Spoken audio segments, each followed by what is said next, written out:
ನಾನು ನೀವು ಒಳ್ಳೆ ಸೇವಕನ ಕಳ್ಳ ಸೇವಕನ ಗುರುತನ್ನು ಹಿಡಿಯಬೇಕಾಗಿರೋದು ನಮಗೆ ಬಹಳ ಮುಖ್ಯ. ನಾವು ಗುರುತು ಹಿಡಿದಿಲ್ಲ ಅಂತಂತಂದ್ರೆ ನಾವು ನಾಶವಾಗಿ ಹೋಗ್ತೀವಿ. ನಾನು ಒಳ್ಳೆ ಮರನ ಅಂತ ಹೇಳ್ಕೊಂಡು ಅವ್ರು ಕೊಡ್ತಾ ಇರೋ ಫಲ ಕೆಟ್ಟದಾಗಿದ್ರೆ ಅರ್ಥ ಮಾಡ್ಕೊಳ್ಳಿ, ಅದು ಒಳ್ಳೆ ಮರ ಅಲ್ಲ, ಅದು ಕೆಟ್ಟ ಮರ. ಒಳ್ಳೆ ಸೇವಕನು ಒಳ್ಳೆ ಮಾತು ಮಾತಾಡ್ತಾನೆ, ಕೆಟ್ಟ ಸೇವಕನು ಒಳ್ಳೆ ಮಾತು ಮಾತಾಡ್ತಾನೆ. ಆದ್ರೆ ಒಳ್ಳೆ ಸೇವಕ ಒಳ್ಳೆದನ್ನ ಮಾತಾಡಿ ಒಳ್ಳೆದನ್ನೇ ಮಾಡ್ತಾನೆ. ಕೆಟ್ಟ ಸೇವಕ ಒಳ್ಳೆದನ್ನ ಮಾತಾಡಿ ಕಪಟವನ್ನ ಮಾಡ್ತಾನೆ. ಒಂದು ಸೇವಕ ಅವ್ನು ನಿಜವಾದ ಸೇವಕನ ಕಳ್ಳ ಸೇವಕನ ಅಂತ ನೀವು ಅರ್ಥ ಮಾಡ್ಕೊಬೇಕಂತಂದ್ರೆ ಆ ವ್ಯಕ್ತಿ ಹಣದ ವಿಷಯದಲ್ಲಿ ಯಾವ ರೀತಿಯಾಗಿ ನಡೆದುಕೊಳ್ಳುತ್ತಾನೆ ಅನ್ನೋದನ್ನ ಗಮನಿಸಿ. ದುಡ್ಡಿನ ಹಿಂದೆ ಹೊಡುವಂತ ಕಳ್ಳ ಸೇವಕರು ಇದ್ದಾರೆ, ಆದ್ರೆ ದುಡ್ಡನ್ನ ಬದಿಗಿಟ್ಟು ನನಗೆ ಕರ್ತನೆ ಎಲ್ಲ ಅಂತ ಕರ್ತನಿಗೋಸ್ಕರವಾಗಿ ಸೇವೆ ಮಾಡುವಂತ ಒಳ್ಳೆ ಸೇವಕರು ಕೂಡ ತುಂಬಾ ಇದ್ದಾರೆ. ನೀವು ದೇವರನ್ನ ಸೇವಿಸ್ತಾ ಇದ್ರೆ ಧನವನ್ನ ದ್ವೇಷಿಸ್ತೀರಿ, ಅಥವಾ ನೀವು ಧನವನ್ನ ಸೇವಿಸ್ತಾ ಇದ್ರೆ ದೇವರನ್ನ ದ್ವೇಷಿಸ್ತೀರಿ. ಎರಡನ್ನು ನೀವು ಸೇವಿಸುವುದಕ್ಕೆ ಆಗಲ್ಲ. ಈ ಕಳ್ಳ ಸೇವಕರುಗಳು ನಿಮಗೆ ತರತರವಾದ ಕಥೆಗಳು ಹೇಳ್ತಾರೆ. ಏನಕ್ಕೋಸ್ಕರ ಗೊತ್ತಾ? ದ್ರವ್ಯಾಶ ಉಳ್ಳವರಾಗಿ ನಿಮ್ಮಿಂದ ದುಡ್ಡನ್ನ ಕಿತ್ಕೊಳ್ಳೋದಕ್ಕೋಸ್ಕರ. ಆತನು ರಕ್ತ ಸುರಿಸಿ ಜೀವ ಕೊಟ್ಟು ಸಂಪಾದಿಸಿ ಕೊಟ್ಟದನ್ನ ಇವರು ದುಡ್ಡಿಗೆ ಮಾರ್ಕೊಳ್ತಾ ಇದ್ದಾರೆ. ದೇವರಿಂದ ಬರುವಂತ ಒಂದು ಮನುಷ್ಯ ಯಾವತ್ತು ದುಡ್ಡನ್ನ ಕೇಳಿ ಬರೋದಿಲ್ಲ. ಆ ಅಮ್ಮ ಎರಡೇ ಕಾಸು ಹಾಕಿ ಹೋಯ್ತು ಕಾಣಿಕೆಯಲ್ಲಿ. ಅದನ್ನ ಯೇಸು ಕ್ರಿಸ್ತನು ಆಕೆ ಎಲ್ಲರಿಂದ ಜಾಸ್ತಿ ಕೊಟ್ಟರು ಅಂತ ಹೇಳಿದ್ರು. ಅದು ನಮ್ ಜನ ಏನ್ ಮಾಡ್ತಾರೆ ಅಂತಂದ್ರೆ ಆ ಅಮ್ಮ 2 ಕಾಸು ಹಾಕೋದಲ್ಲ ಅಂತಂದ್ಬಿಟ್ಟು ಇವ್ರು ಜೀವನ ಪೂರ್ತಿ 2 ಕಾಸು ಹಾಕ್ತಾ ಇರ್ತಾರೆ.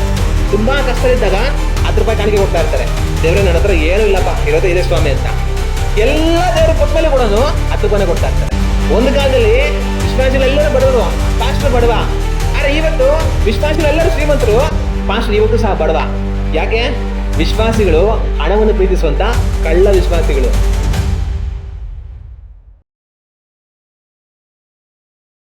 ಹಳೆ ಒಡಂಬಡಿಕೆಯಲ್ಲಿ ಒಳ್ಳೆ ಬೋಧಕರು ಇದ್ರು, ಕಳ್ಳ ಬೋಧಕರು ತುಂಬಾ ಜನ ಇದ್ರು. ಸಭೆ ಸ್ಥಾಪನೆ ಆದ ನಂತರವೂ ಸಹ ಒಳ್ಳೆ ಸೇವೆ ಮಾಡುವಂತ ಅಪೋಸ್ತಲರಿದ್ರು, ಕಳ್ಳ ಸೇವೆ ಮಾಡುವಂತ ಅಪೋಸ್ತಲರು ತುಂಬಾ ಜನ ಇದ್ರು. ಆದ್ರೆ ಇವತ್ತು ನಾನು ನೀವು ನಮ್ಮ ಕಣ್ಮುಂದೆ ಎಷ್ಟೋ ಸೇವಕರೆಲ್ಲ ನೋಡ್ತೇವೆ. ಆದ್ರೆ ಇವರಲ್ಲೆಲ್ಲ ಕಳ್ಳ ಸೇವಕರು ಇಲ್ವೇ ಇಲ್ವಾ? ಇರೋರೆಲ್ಲರೂ ಒಳ್ಳೆ ಸೇವಕರನ್ನ. ನನ್ನ ನಿಮ್ಮ ಕಾಲದಲ್ಲೂ ಕೂಡ ತುಂಬಾ ಕಳ್ಳ ಸೇವಕರುಗಳು ಇದ್ದಾರೆ. ಆದ್ರೆ ಅದನ್ನ ನಾನು ನೀವು ಕಂಡು ಹಿಡಿಯಬೇಕು. ನಾನು ನೀವು ಕಳ್ಳ ಬೋಧಕರನ್ನ ಕಂಡು ಹಿಡಿಯೋದಕ್ಕೆ ನಮ್ಮಿಂದ ಆಗಿಲ್ಲ ಅಂತಂತಂದ್ರೆ ನಾವು ತುಂಬಾ ದೊಡ್ಡ ಅಪಾಯದಲ್ಲಿ ಇರ್ತೀವಿ. ಸೇವಕರು ಅಂತ ತುಂಬಾ ಜನ ಇದ್ದಾರೆ, ಅದ್ರಲ್ಲಿ ಒಳ್ಳೆಯವರು ಇರ್ತಾರೆ, ಕಳ್ಳರು ಇರ್ತಾರೆ. ಆದ್ರೆ ಒಳ್ಳೆಯವರು ಯಾರು ಅಂತ ಯಾವ ತರ ಕಂಡಿಟ್ಕೊಳ್ಳೋದು, ಕಳ್ಳ ಸೇವಕರು ಅಂತ ಯಾವ ತರ ಕಂಡಿಟ್ಕೊಳ್ಳೋದು ನಮ್ಗೆ ಹೆಂಗೆ ತಿಳಿದು ಬರುತ್ತೆ? ಅವರನ್ನ ಯಾವ ತರ ತಿಳಿದುಕೊಳ್ಳಬೇಕು ಅನ್ನೋದಕ್ಕೆ ನಮ್ಮ ಕರ್ತನಾದ ಯೇಸು ಕ್ರಿಸ್ತನೇ ನಮಗೆ ಹೇಳಿಕೊಟ್ಟಿದ್ದಾರೆ. ನಾವು ದೇವರ ವಾಕ್ಯವನ್ನ ಓದಿ ನೋಡುವಾಗ ಮತ್ತಾಯನ ಬರೆದಂತ ಸುವಾರ್ತೆ 7ನೇ ಅಧ್ಯಾಯ ವಾಕ್ಯಗಳು 15 ಮತ್ತು 16 ನಾವು ಓದಿ ನೋಡೋಣ. ಸುಳ್ಳು ಪ್ರವಾದಿಗಳ ವಿಷಯದಲ್ಲಿ ಎಚ್ಚರವಾಗಿರಿ. ಅವರು ಕುರಿ ವೇಷ ಹಾಕಿಕೊಂಡು ನಿಮ್ಮ ಬಳಿಗೆ ಬರುತ್ತಾರೆ, ಆದರೆ ಒಳಗೆ ನೋಡಿದರೆ ಅವರು ಹಿಡ್ಕೊಂಡು ಹೋಗುವ ತೋಳಗಳೇ. ನಮ್ಮ ರಕ್ಷಕನಾದ ಯೇಸು ಕ್ರಿಸ್ತನ ಏನ್ ಮಾಡ್ತಾರೆ? ಅವರು ಕಳ್ಳ ಪ್ರವಾದಿಗಳ ವಿಷಯದಲ್ಲಿ ನಮ್ಮನ್ನು ಎಚ್ಚರಿಸ್ತಾರೆ.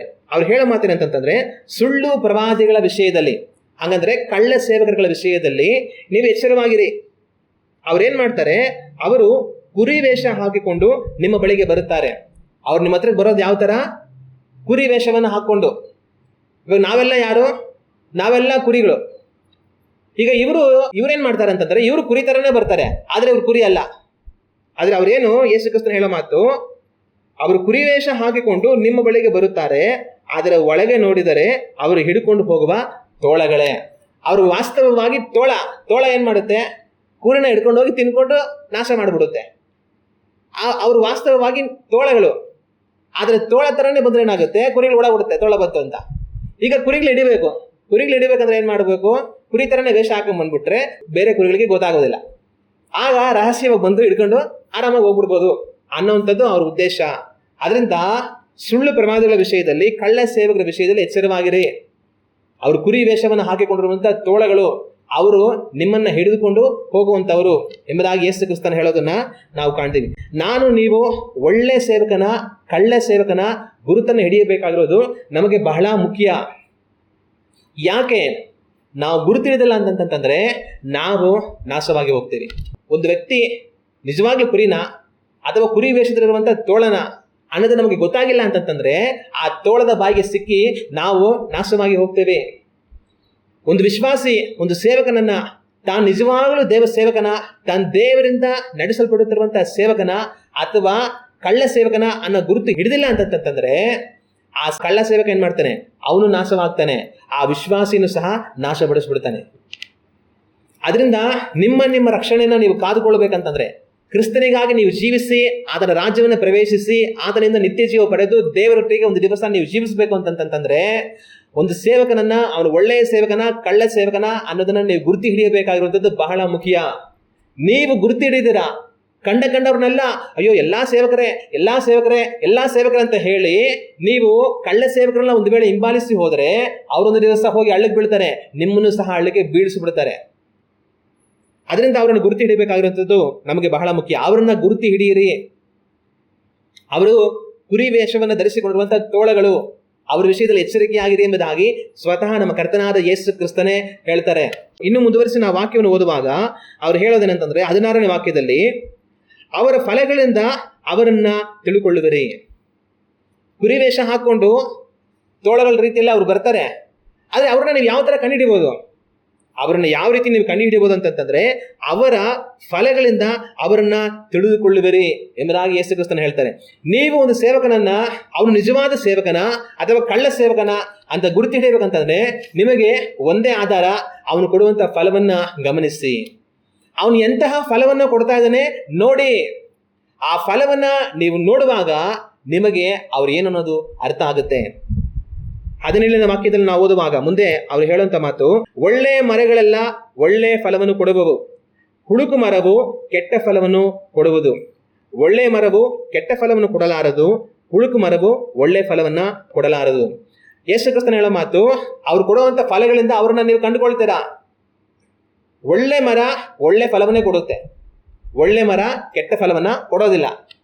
ಅದೇ ತರ ಕೆಟ್ಟ ಮರ ಒಳ್ಳೆ ಫಲವನ್ನು ಕೊಡೋದಕ್ಕೆ ಆಗಲ್ಲ, ಅದು ಕೊಡೋದೇ ಕೆಟ್ಟ ಫಲವನ್ನ. ಆಗ ಒಂದ್ ವೇಳೆ ಯಾವ್ದಾದ್ರು ಮರ ಕೆಟ್ಟ ಫಲ ಕೊಡ್ತಾ ಇದ್ದು ನಾನು ಒಳ್ಳೆ ಮರ ಅನ್ನೋದ್ರ ತೋರಿಸ್ಕೊಂತಾ ಇದೆ ಅಂತಂದ್ರೆ ನೀವು ಮೋಸ ಹೋಗಬೇಡಿ. ನಾನು ಒಳ್ಳೆ ಮರನೇ ಅಂತ ಹೇಳ್ಕೊಂಡು ಅವ್ರು ಕೊಡ್ತಾ ಇರೋಂಥ ಫಲ ಕೆಟ್ಟದಾಗಿದ್ರೆ ಅರ್ಥ ಮಾಡ್ಕೊಳ್ಳಿ, ಅದು ಒಳ್ಳೆ ಮರ ಅಲ್ಲ, ಅದು ಕೆಟ್ಟ ಮರ. ನೀನು ಹೇಳೋ ಮಾತ್ರ ನಾನು ನಂಬೋದಿಲ್ಲ, ನೀನ್ ಕೊಡುವಂತ ಫಲವನ್ನ ನಾನು ನೋಡ್ತೀನಿ. ನೀನ್ ಮಾತುಗಳು ಒಳ್ಳೆ ತರನೇ ಇದೆ, ನಿನ್ನ ಫಲ ಕೆಟ್ಟೋಗಿದೆ, ಆಗ ನೀನ್ ಯಾರು? ನೀನು ಹುಳುಕು ಮರ. ಈ ರೀತಿಯಾಗಿ ಅರ್ಥ ಮಾಡ್ಕೊಳ್ಳಿ ಅಂತ ಯೇಸು ಕ್ರಿಸ್ತನು ನಮಗೆ ಹೇಳೋದನ್ನ ನಾವು ಕಾಣ್ತೀವಿ. ಆಗ ಫಲಗಳು ಅಂದ್ರೆ ಏನು? ಒಂದು ಕಳ್ಳ ಸೇವಕನನ್ನ ಅವನು ಕೊಡುವಂತ ಫಲಗಳ ಮುಖಾಂತರ ನಾವು ತಿಳ್ಕೊಳ್ಬಹುದು. ಆದ್ರೆ ಈ ಫಲಗಳು ಅಂದ್ರೆ ಏನು? ಯಾವ ರೀತಿ ಒಂದು ಸೇವಕನನ್ನ ಫಲಗಳ ಮುಖಾಂತರವಾಗಿ ತಿಳಿದುಕೊಳ್ಳೋದು? ಫಲಗಳು ಅಂತಂತಂದ್ರೆ ಒಂದು ವ್ಯಕ್ತಿಯ ಗುಣ ಸ್ವಭಾವಗಳು, ಒಂದು ವ್ಯಕ್ತಿಯ ನಡವಳಿಕೆ, ಒಂದು ವ್ಯಕ್ತಿಯ ಕ್ರಿಯೆಗಳು, ಒಂದು ವ್ಯಕ್ತಿಯ ಉದ್ದೇಶಗಳು. ಇದನ್ನೇ ನಾವು ಫಲ ಅಂತ ಕರೆಯೋದು. ಒಂದು ಸೇವಕ ಅವನು ನಿಜವಾದ ಸೇವಕನ ಕಳ್ಳ ಸೇವಕನ ಅಂತ ನಿಮಗೆ ಅರ್ಥ ಆಗಬೇಕಂತಂದ್ರೆ ಅವರಲ್ಲಿರುವಂತಹ ಗುಣ ಸ್ವಭಾವಗಳನ್ನ ನೋಡಿ, ಅವರ ನಡವಳಿಕೆಯನ್ನ ನೋಡಿ, ಅವರ ಕ್ರಿಯೆಗಳನ್ನ ನೋಡಿ, ಅವರ ಉದ್ದೇಶಗಳನ್ನ ನೋಡಿ. ಅವರ ಗುಣ ಸ್ವಭಾವಗಳು, ನಡವಳಿಕೆಗಳು, ಕ್ರಿಯೆಗಳು, ಅವರ ಉದ್ದೇಶಗಳು ಒಳ್ಳೆಯದಾಗಿದ್ರೆ ಆ ಸೇವಕ ಒಳ್ಳೆಯವನು. ಆದ್ರೆ ಒಂದು ಸೇವಕನ ಗುಣ ಸ್ವಭಾವಗಳು, ನಡವಳಿಕೆಗಳು, ಕ್ರಿಯೆಗಳು, ಉದ್ದೇಶಗಳು ಕೆಟ್ಟವಾಗಿದ್ರೆ ಅವನು ಒಳ್ಳೆ ಮಾತಾಡಿದ್ರು ಕೂಡ ಅವನು ಒಳ್ಳೆಯ ಸೇವಕ ಅಲ್ಲ, ಅವನು ಕಳ್ಳ ಸೇವಕ. ಆಗ ನಾನು ನೀವು ಕಳ್ಳ ಸೇವಕರನ್ನ ಗುರುತು ಹಿಡಿಯಬೇಕು. ಅದನ್ನು ಯಾವ ರೀತಿ ಗುರುತಿಡಿಬಹುದು? ಅವರ ಫಲಗಳಿಂದ, ಅವರ ಗುಣ ಸ್ವಭಾವಗಳು, ನಡವಳಿಕೆಗಳು, ಕ್ರಿಯೆಗಳಿಂದ ನಾನು ನೀವು ಗುರುತಿಡಿಬಹುದು. ಅವ್ರು ಮಾತಾಡೋ ಮಾತನ್ನ ನೋಡಿ ಮೋಸ ಹೋಗಬೇಡಿ. ಎಲ್ಲರೂ ಒಳ್ಳೆ ಮಾತಾಡ್ತಾರೆ. ಒಳ್ಳೆ ಸೇವಕನು ಒಳ್ಳೆ ಮಾತಾಡ್ತಾನೆ, ಕೆಟ್ಟ ಸೇವಕನು ಒಳ್ಳೆ ಮಾತಾಡ್ತಾನೆ. ಆದ್ರೆ ಒಳ್ಳೆ ಸೇವಕ ಒಳ್ಳೆದನ್ನ ಮಾತಾಡಿ ಒಳ್ಳೆದನ್ನೇ ಮಾಡ್ತಾನೆ, ಕೆಟ್ಟ ಸೇವಕ ಒಳ್ಳೆದನ್ನ ಮಾತಾಡಿ ಕಪಟವನ್ನ ಮಾಡ್ತಾನೆ. ಅದರಿಂದ ನಾನು ನೀವು ಗಮನವಾಗಿರ್ಬೇಕು. ಹಂಗಂದ್ರೆ ಕಳ್ಳ ಸೇವಕರುಗಳಲ್ಲಿ ಯಾವ ಸ್ವಭಾವಗಳಿರುತ್ತೆ, ಎಂಥ ಸ್ವಭಾವಗಳಿರುತ್ತೆ ಅನ್ನುವಂಥ ಒಂದು ವಿಷಯವನ್ನ ಇವತ್ತು ನಾವು ಧ್ಯಾನ ಮಾಡಿ ನೋಡೋಣ. ಆದ್ರೆ ಈ ವಿಷಯಗಳು ಕೇವಲ ಸೇವಕರಿಗೆ ಅಂತ ಮಾತ್ರ ಅಲ್ಲ, ಈ ವಿಷಯಗಳು ವಿಶ್ವಾಸಿಗಳಿಗೂ ಅದೇ ರೀತಿಯಾಗಿ ಅನ್ವಯಿಸುತ್ತೆ. ಒಂದು ಸೇವಕನನ್ನ, ಅವನು ಒಳ್ಳೆ ಸೇವಕನ ಕಳ್ಳ ಸೇವಕನ ಅಂತ ತಿಳ್ಕೊಳ್ಬೇಕಂದ್ರೆ ಅವನ ಫಲವನ್ನು ನೋಡಿದ್ರೆ ಸಾಕು. ಅದೇ ರೀತಿ ಒಂದು ವಿಶ್ವಾಸಿನೂ ಸಹ, ಒಂದು ವಿಶ್ವಾಸಿ ಒಳ್ಳೆ ವಿಶ್ವಾಸಿನ ಕೆಟ್ಟ ವಿಶ್ವಾಸಿನ ಅಂತ ತಿಳ್ಕೊಳ್ಬೇಕಂದ್ರೂ ಕೂಡ ಆ ವಿಶ್ವಾಸಿ ಕೊಡುವಂತ ಫಲಗಳು ಸಾಕು. ನೀವು ಒಳ್ಳೆ ವಿಶ್ವಾಸಿನ ಅಥವಾ ಕಳ್ಳ ವಿಶ್ವಾಸಿನ ಅಂತ ತಿಳ್ಕೊಳ್ಬೇಕಂತಂದ್ರೆ ನೀವು ಹೇಳುವಂತ ಮಾತುಗಳು ಕೇಳ್ಬೇಕಾದ್ರೆ ಅಗತ್ಯ ಇಲ್ಲ, ನಿಮ್ಮ ನಡವಳಿಕೆ ನೋಡಿದ್ರೆ ಗೊತ್ತಾಗುತ್ತೆ. ಆಗ ನಾನು ನೀವು ಬಾಯಿ ಮಾತಲ್ಲಿ ಕರ್ತನನ್ನ ಸನ್ಮಾನಿಸುವಂತವರಾಗಿರಬಾರದು, ನಮ್ಮ ಹೃದಯಗಳು ದೇವರಿಗೆ ಹತ್ತಿರವಾಗಿರಬೇಕು. ಅದರಿಂದ ನಾನು ನೀವು ಯಾವ ರೀತಿ ಆಗಿರಬೇಕು? ಒಳ್ಳೆ ವಿಶ್ವಾಸಿಗಳಾಗಿರ್ಬೇಕು. ಅಲ್ಲೇಲೂಯ. ಆಗ ಈ ವಿಷಯಗಳು ವಿಶ್ವಾಸಿಗಳಿಗೂ ಅನ್ವಯಿಸುತ್ತೆ, ಸೇವಕರಿಗೂ ಸಹ ಅನ್ವಯಿಸುತ್ತೆ. ಆದ್ರೆ ನಾವಿವತ್ತು ಸೇವಕನ ದೃಷ್ಟಿಕೋನದಿಂದ ಇದನ್ನ ನಾವು ಅರ್ಥ ಮಾಡ್ಕೊಳ್ಳೋದಕ್ಕೆ ಪ್ರಯತ್ನ ಮಾಡೋಣ. ಆಗ ಒಂದು ಕಳ್ಳ ಸೇವಕನ ಗುಣ ಸ್ವಭಾವಗಳೇನು, ಅವನ ನಡವಳಿಕೆ ಎಂಥದ್ದು ಅಂತಂತಂದ್ರೆ, ಮೊಟ್ಟ ಮೊದಲಾಗಿ ಕಳ್ಳ ಸೇವಕ ಹಣವನ್ನ ಪ್ರೀತಿ ಮಾಡುವಂತವನಾಗಿ ಇರ್ತಾನೆ. ಒಂದು ಸೇವಕ ಅವ್ನು ನಿಜವಾದ ಸೇವಕನ ಕಳ್ಳ ಸೇವಕನ ಅಂತ ನೀವು ಅರ್ಥ ಮಾಡ್ಕೊಬೇಕಂತಂದ್ರೆ, ಆ ವ್ಯಕ್ತಿ ಹಣದ ವಿಷಯದಲ್ಲಿ ಯಾವ ರೀತಿಯಾಗಿ ನಡೆದುಕೊಳ್ಳುತ್ತಾನೆ ಅನ್ನೋದನ್ನ ಗಮನಿಸಿ. ಅವನ ಹಣದ ವಿಷಯದಲ್ಲಿ ಯಾವ ರೀತಿಯಾಗಿ ನಡೆದುಕೊಳ್ಳುತ್ತಾನೆ ಅನ್ನೋದನ್ನ ಗಮನಿಸುವಾಗಲೇ ನಿಮಗೆ ಅರ್ಥ ಆಗ್ಬಿಡುತ್ತೆ ಅವನು ದೇವರಿಂದ ಬಂದವನ ಅಥವಾ ಕಳ್ಳನ ಅಂತ. ಲೂಕನು ಬರೆದಂತ ಸುವಾರ್ತೆ 16ನೇ ಅಧ್ಯಾಯ 14ನೇ ವಾಕ್ಯವನ್ನ ನಾವು ಓದಿ ನೋಡೋಣ. ಫರಿಸಾಯರು ಈ ಮಾತುಗಳನ್ನೆಲ್ಲ ಕೇಳಿ ತಾವು ಹಣದಾಶೆಯುಳ್ಳವರಾಗಿದ್ದರಿಂದ ಹಾಸ್ಯ ಮಾಡಿದರು. ಇಲ್ಲಿ ಫರಿಸಾಯರು ಏನ್ ಮಾಡ್ತಾ ಇದ್ದಾರೆ? ಫರಿಸಾಯರು ಕೆಲವೊಂದು ಮಾತುಗಳನ್ನ ಕೇಳ್ತಾ ಇದ್ದಾರೆ. ಆ ಮಾತುಗಳನ್ನೆಲ್ಲ ಕೇಳ್ಬಿಟ್ಟು ಇವರ ಪ್ರತಿಕ್ರಿಯೆ ಏನು ಅಂತಂತಂದ್ರೆ, ಈ ಮಾತುಗಳನ್ನೆಲ್ಲ ಕೇಳಿ ತಾವು ಹಣದಾಸೆ ಉಳ್ಳವರಾಗಿದ್ದರಿಂದ. ಈ ಫರಿಸಾಯರು ಎಂತವರಾಗಿದ್ರು? ಹಣದ ಆಸೆ ಉಳ್ಳವರಾಗಿದ್ರು. ಹಣದ ಆಸೆ ಉಳ್ಳವರಾಗಿದ್ರಂತ ತಾವು ಕೇಳಿದಂತ ಮಾತುಗಳಿಗೆ ಅವ್ರು ಏನ್ ಪ್ರತಿಕ್ರಿಯೆ ಕೊಡ್ತಾ ಇದ್ದಾರೆ ಅಂತಂತಂದ್ರೆ, ಹಾಸ್ಯ ಮಾಡಿದರು. ಅಂದ್ರೆ ಇವ್ರು ಕೆಲವೊಂದು ಮಾತುಗಳನ್ನ ಕೇಳ್ತಾ ಇದ್ದಾರೆ. ಕೇಳಿದ ಮೇಲಿಂದ ಇವ್ರೇನ್ ಮಾಡ್ತಾ ಇದಾರೆ? ಆ ಮಾತುಗಳನ್ನ ಅಪಹಾಸ್ಯ ಮಾಡ್ತಾ ಇದ್ದಾರೆ, ಗೇಲಿ ಮಾಡ್ತಾ ಇದ್ದಾರೆ. ಯಾಕೆ? ಇವರು ಹಣದ ಆಸೆ ಉಳ್ಳವರು, ಅದಕ್ಕೋಸ್ಕರವಾಗಿ ಆ ಮಾತುಗಳನ್ನ ಇವರು ಗೇಲಿ ಮಾಡ್ತಾ ಇದ್ದಾರೆ. ಹಂಗಂದ್ರೆ ಇವ್ರು ಕೇಳಿದ ಮಾತುಗಳು ಯಾವುದು? ಅದ್ರ ಮುಂಚೆ 13ನೇ ವಾಕ್ಯ ಇದೆ. ಆ 13ನೇ ವಾಕ್ಯವನ್ನ ನಾವು ಓದಿ ನೋಡೋಣ. ಯಾವ ಆಳಾದರೂ ಇಬ್ಬರು ಯಜಮಾನರಿಗೆ ಸೇವೆ ಮಾಡಲಾರನು. ಅವನು ಒಬ್ಬನನ್ನು ದ್ವೇಷಿಸಿ ಮತ್ತೊಬ್ಬನನ್ನು ಪ್ರೀತಿಸುವನು, ಇಲ್ಲವೇ ಒಬ್ಬನನ್ನು ಹೊಂದಿಕೊಂಡು ಮತ್ತೊಬ್ಬನನ್ನು ತಾತ್ಸಾರ ಮಾಡುವನು. ನೀವು ದೇವರನ್ನು ಧನವನ್ನು ಕೂಡ ಸೇವಿಸಲಾರಿರಿ. ನಮ್ಮ ರಕ್ಷಕನಾದ ಯೇಸು ಕ್ರಿಸ್ತನು ಅತಿ ಮುಖ್ಯವಾದ ಮಾತುಗಳನ್ನು ಹೇಳ್ತಾ ಇದ್ದಾರೆ. ಅವ್ರು ಹೇಳೋ ಮಾತುಗಳಂತಂದ್ರೆ, ಯಾವ ಆಳು ಇಬ್ಬರು ಯಜಮಾನರಿಗೆ ಕೆಲಸ ಮಾಡಲ್ಲ. ಅವನು ಒಬ್ಬನನ್ನ ದ್ವೇಷಿಸಿ ಮತ್ತೊಬ್ಬರನ್ನ ಪ್ರೀತಿಸ್ತಾನೆ. ಆದ್ರೆ ಯಾವ ಆಳು ಇಬ್ಬರನ್ನ ಪ್ರೀತಿ ಮಾಡಿ ಸೇವೆ ಮಾಡೋದಕ್ಕೆ ಆಗಲ್ಲ. ಅದೇ ರೀತಿಯಾಗಿ ನೀವು ದೇವರನ್ನು ಧನವನ್ನು ಸೇವಿಸಲಾರಿರಿ. ಒಂದು, ನೀವು ದೇವರನ್ನ ಸೇವಿಸ್ತಾ ಇದ್ರೆ ಧನವನ್ನ ದ್ವೇಷಿಸ್ತೀರಿ, ಅಥವಾ ನೀವು ಧನವನ್ನ ಸೇವಿಸ್ತಾ ಇದ್ರೆ ದೇವರನ್ನ ದ್ವೇಷಿಸ್ತೀರಿ. ಎರಡನ್ನು ನೀವು ಸೇವಿಸೋದಕ್ಕೆ, ಎರಡನ್ನು ನೀವು ಪ್ರೀತಿ ಮಾಡೋದಕ್ಕೆ ಆಗಲ್ಲ. ಒಂದು, ನೀವು ದೇವರ ಕಡೆ ಇರ್ತೀರಿ, ಇಲ್ಲ ನೀವು ದನದ ಕಡೆ ಇರ್ತೀರಿ. ನೀವು ದನದ ಕಡೆ ಇದ್ರೆ ದೇವರ ಕಡೆ ಇಲ್ಲ, ದೇವರ ಕಡೆ ಇದ್ರೆ ದನದ ಕಡೆ ಇಲ್ಲ ಅಂತ ಯೇಸು ಕ್ರಿಸ್ತನು ದೇವರಿಗೂ ಹಣಕ್ಕೂ ಇರುವಂತ ವ್ಯತ್ಯಾಸವನ್ನ ಹೇಳ್ತಾ ಇದ್ದಾರೆ. ಇದನ್ನೆಲ್ಲ ಕೇಳಿದಾಗ ಫರಿಸಾಯರಿಗೆ ಏನಂತಂದ್ರೆ, ಇವರಿಗೆ ದುಡ್ಡಿನ ಮೇಲೆ ತುಂಬಾ ಆಸೆ, ಇವ್ರು ಬದುಕೋದೇ ದುಡ್ಡಿಗೋಸ್ಕರ. ಆಗ ಇವ್ರೇನ್ ಮಾಡ್ತಾ ಇದಾರೆ ಅಂತಂದ್ರೆ, ಆ ಉಪದೇಶವನ್ನು ಕೇಳಿ ಇವರಿಗೆ ಸಹಿಸೋದಕ್ಕಾಗ್ಲಿಲ್ಲ. ಹೌದು ಸ್ವಾಮಿ, ನೀನ್ ಹೇಳ್ತಾರ ನಿಜ. ಒಂದು, ನಾವು ದೇವರನ್ನ ಪ್ರೀತಿಸ್ಬೋದು, ಇಲ್ಲ ದುಡ್ಡನ್ನ ಪ್ರೀತಿಸ್ಬೋದು, ಎರಡನ್ನೂ ಪ್ರೀತಿ ಮಾಡಕ್ ಆಗಲ್ಲ ಸ್ವಾಮಿ ಅಂತ ಹೇಳೋದಕ್ಕೆ ಇವರಿಗೆ ಮನಸ್ಸಿಲ್ಲ. ಯಾಕಂದ್ರೆ ಇವ್ರಿಗೆ ಬೇಕಾಗಿರೋದು ದುಡ್ಡು.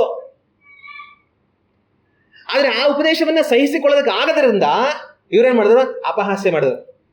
ಈ ಯೇಸು ಕ್ರಿಸ್ತನ್ ಏನ್ ಹೇಳ್ತಾ ಇದಾರೆ ನೋಡು. ಆಗ ಒಬ್ಬ ಕಳ್ಳ ಸೇವಕ ಎಂತವನಾಗಿರ್ತಾನೆ? ಒಬ್ಬ ಕಳ್ಳ ಸೇವಕ ಹಣದ ಆಸೆ ಉಳ್ಳವನಾಗಿ ಅವನಿರ್ತಾನೆ. ಇನ್ನು ನಾವು ದೇವರ ವಾಕ್ಯದಲ್ಲಿ ಮಾರ್ಕನ ಬರೆದ ಸುವಾರ್ತೆ 12ನೇ ಅಧ್ಯಾಯ 40ನೇ ವಾಕ್ಯವನ್ನ ಓದಿ ನೋಡೋಣ. ವಿಧವೆಯರ ಮನೆಗಳನ್ನು ನುಂಗಿ ನಟನೆಗಾಗಿ ದೇವರಿಗೆ ಉದ್ದುದ್ದವಾದ ಪ್ರಾರ್ಥನೆಯನ್ನು ಮಾಡುವವರಾದ ಇವರು ಹೆಚ್ಚಾದ ದಂಡನೆಯನ್ನ ಹೊಂದುವರು. ಇಲ್ಲಿ ನಮ್ಮ ಕರ್ತನಾದ ಯೇಸು ಕ್ರಿಸ್ತನು ಶಾಸ್ತ್ರಗಳ ವಿಷಯವಾಗಿ ಮಾತಾಡ್ತಾ ಇದ್ದಾರೆ. ಅವರ ವಿಷಯವಾಗಿ ಮಾತಾಡ್ತಾ ಅವರು ಏನನ್ನ ಮಾಡುವಂತವರು ಎಂಬುದಾಗಿ ಯೇಸು ಕ್ರಿಸ್ತನ್ ಹೇಳ್ತಾರೆ. ಅವರೇನನ್ನ ಮಾಡುವಂತವರು? ಯೇಸು ಕ್ರಿಸ್ತನ್ ಹೇಳೋ ಮಾತು, ವಿಧವೆಯರ ಮನೆಗಳನ್ನ ನುಂಗಿ. ಈ ಶಾಸ್ತ್ರಿಗಳು, ಫರಿಸಾಯಗಳು, ಈ ಧಾರ್ಮಿಕ ನಾಯಕರೆಲ್ಲ ಏನ್ ಮಾಡಿದ್ದಾರೆ? ವಿಧವೆಯರ ಮನೆಗಳನ್ನ ನುಂಗಿದ್ದಾರೆ. ಸಾಮಾನ್ಯವಾಗಿ ನಾವು ಈ ರೀತಿಯಾಗಿ ಕೆಲವೊಂದ್ಸಲ ಹೇಳೋದನ್ನ ನಾವು ಕೇಳ್ತೇವೆ.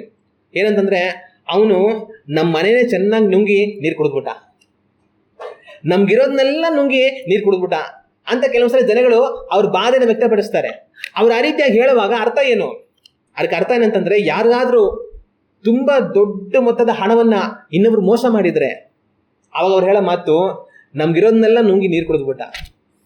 ಅವ್ರಿಗಿರೋದನ್ನೆಲ್ಲ ತಗೊಂಡು ಹೋಗ್ಬಿಟ್ಟಿದ್ರೆ, ಅವ್ರಿಗೆ ಇನ್ನೇನು ಉಳಿದಿಲ್ಲ ಅನ್ನೋ ಪರಿಸ್ಥಿತಿಯಲ್ಲಿ ಯಾರಾದ್ರೂ ಅವ್ರನ್ನ ಬಿಟ್ಟಿದ್ರೆ ಆವಾಗ ಅವ್ರು ಹೇಳೋ ಮಾತು, ನಮ್ಮ ಮನೆಯನ್ನು ನುಂಗಿ ನೀರು ಕುಡಿದ್ಬಿಟ್ಟ, ಎಲ್ಲ ತಗೊಂಡು ಹೋಗ್ಬಿಟ್ಟ, ನಮ್ಗೆ ಇನ್ನೇನಿದೆ, ನಮ್ಮ ಬದುಕೇ ನಾಶವಾಗಿ ಹೋಯ್ತು ಅಂತ ಹೇಳ್ತಾರೆ. ಯೇಸು ಕ್ರಿಸ್ತನು ಇಲ್ಲಿ ಶಾಸ್ತ್ರಿಗಳು, ಫರಿಸಾಯರು ಇವ್ರ ವಿಷಯದಲ್ಲಿ ಹೇಳುವಂತ ಮಾತು, ಇವರು ವಿಧವೆಯರ ಮನೆಗಳನ್ನ ನುಂಗಿದ್ದಾರೆ. ಸ್ವಲ್ಪ ದುಡ್ಡು ತಗೊಂಡಿದ್ದಾರೆ ಅವರಿಂದ ಅಂತ ಹೇಳಿಲ್ಲ. ಯೇಸು ಕ್ರಿಸ್ತನು ಹೇಳಿದ ಅವ್ರ ಮನೆಯನ್ನೇ ನುಂಗಿದ್ದಾರೆ. ಆಗ ನಾವು ಅರ್ಥ ಮಾಡ್ಕೊಳ್ಬೇಕು, ಈ ಶಾಸ್ತ್ರಿಗಳು ಫರಿಸಾಯಗಳು ಇವರೆಲ್ಲ ಎಂಥವರಾಗಿದ್ರು ಅಂತ. ಇವರೆಲ್ಲ ಎಂಥವರು? ಮನೆಗಳನ್ನ ನುಂಗಿ ಹಾಕುವಂಥವ್ರು. 5 ರೂಪಾಯಿ 10 ರೂಪಾಯಿ 100 ರೂಪಾಯಿ ಅಲ್ಲ, ಮನೆಗಳನ್ನೇ ನುಂಗಿ ಹಾಕುವಂಥವ್ರು. ಆದ್ರೂ ಇವ್ರು ನುಂಗಿ ಹಾಕಿರೋಂಥ ಮನೆ ಎಂಥದ್ದು? ವಿಧವೆಯರ ಮನೆ.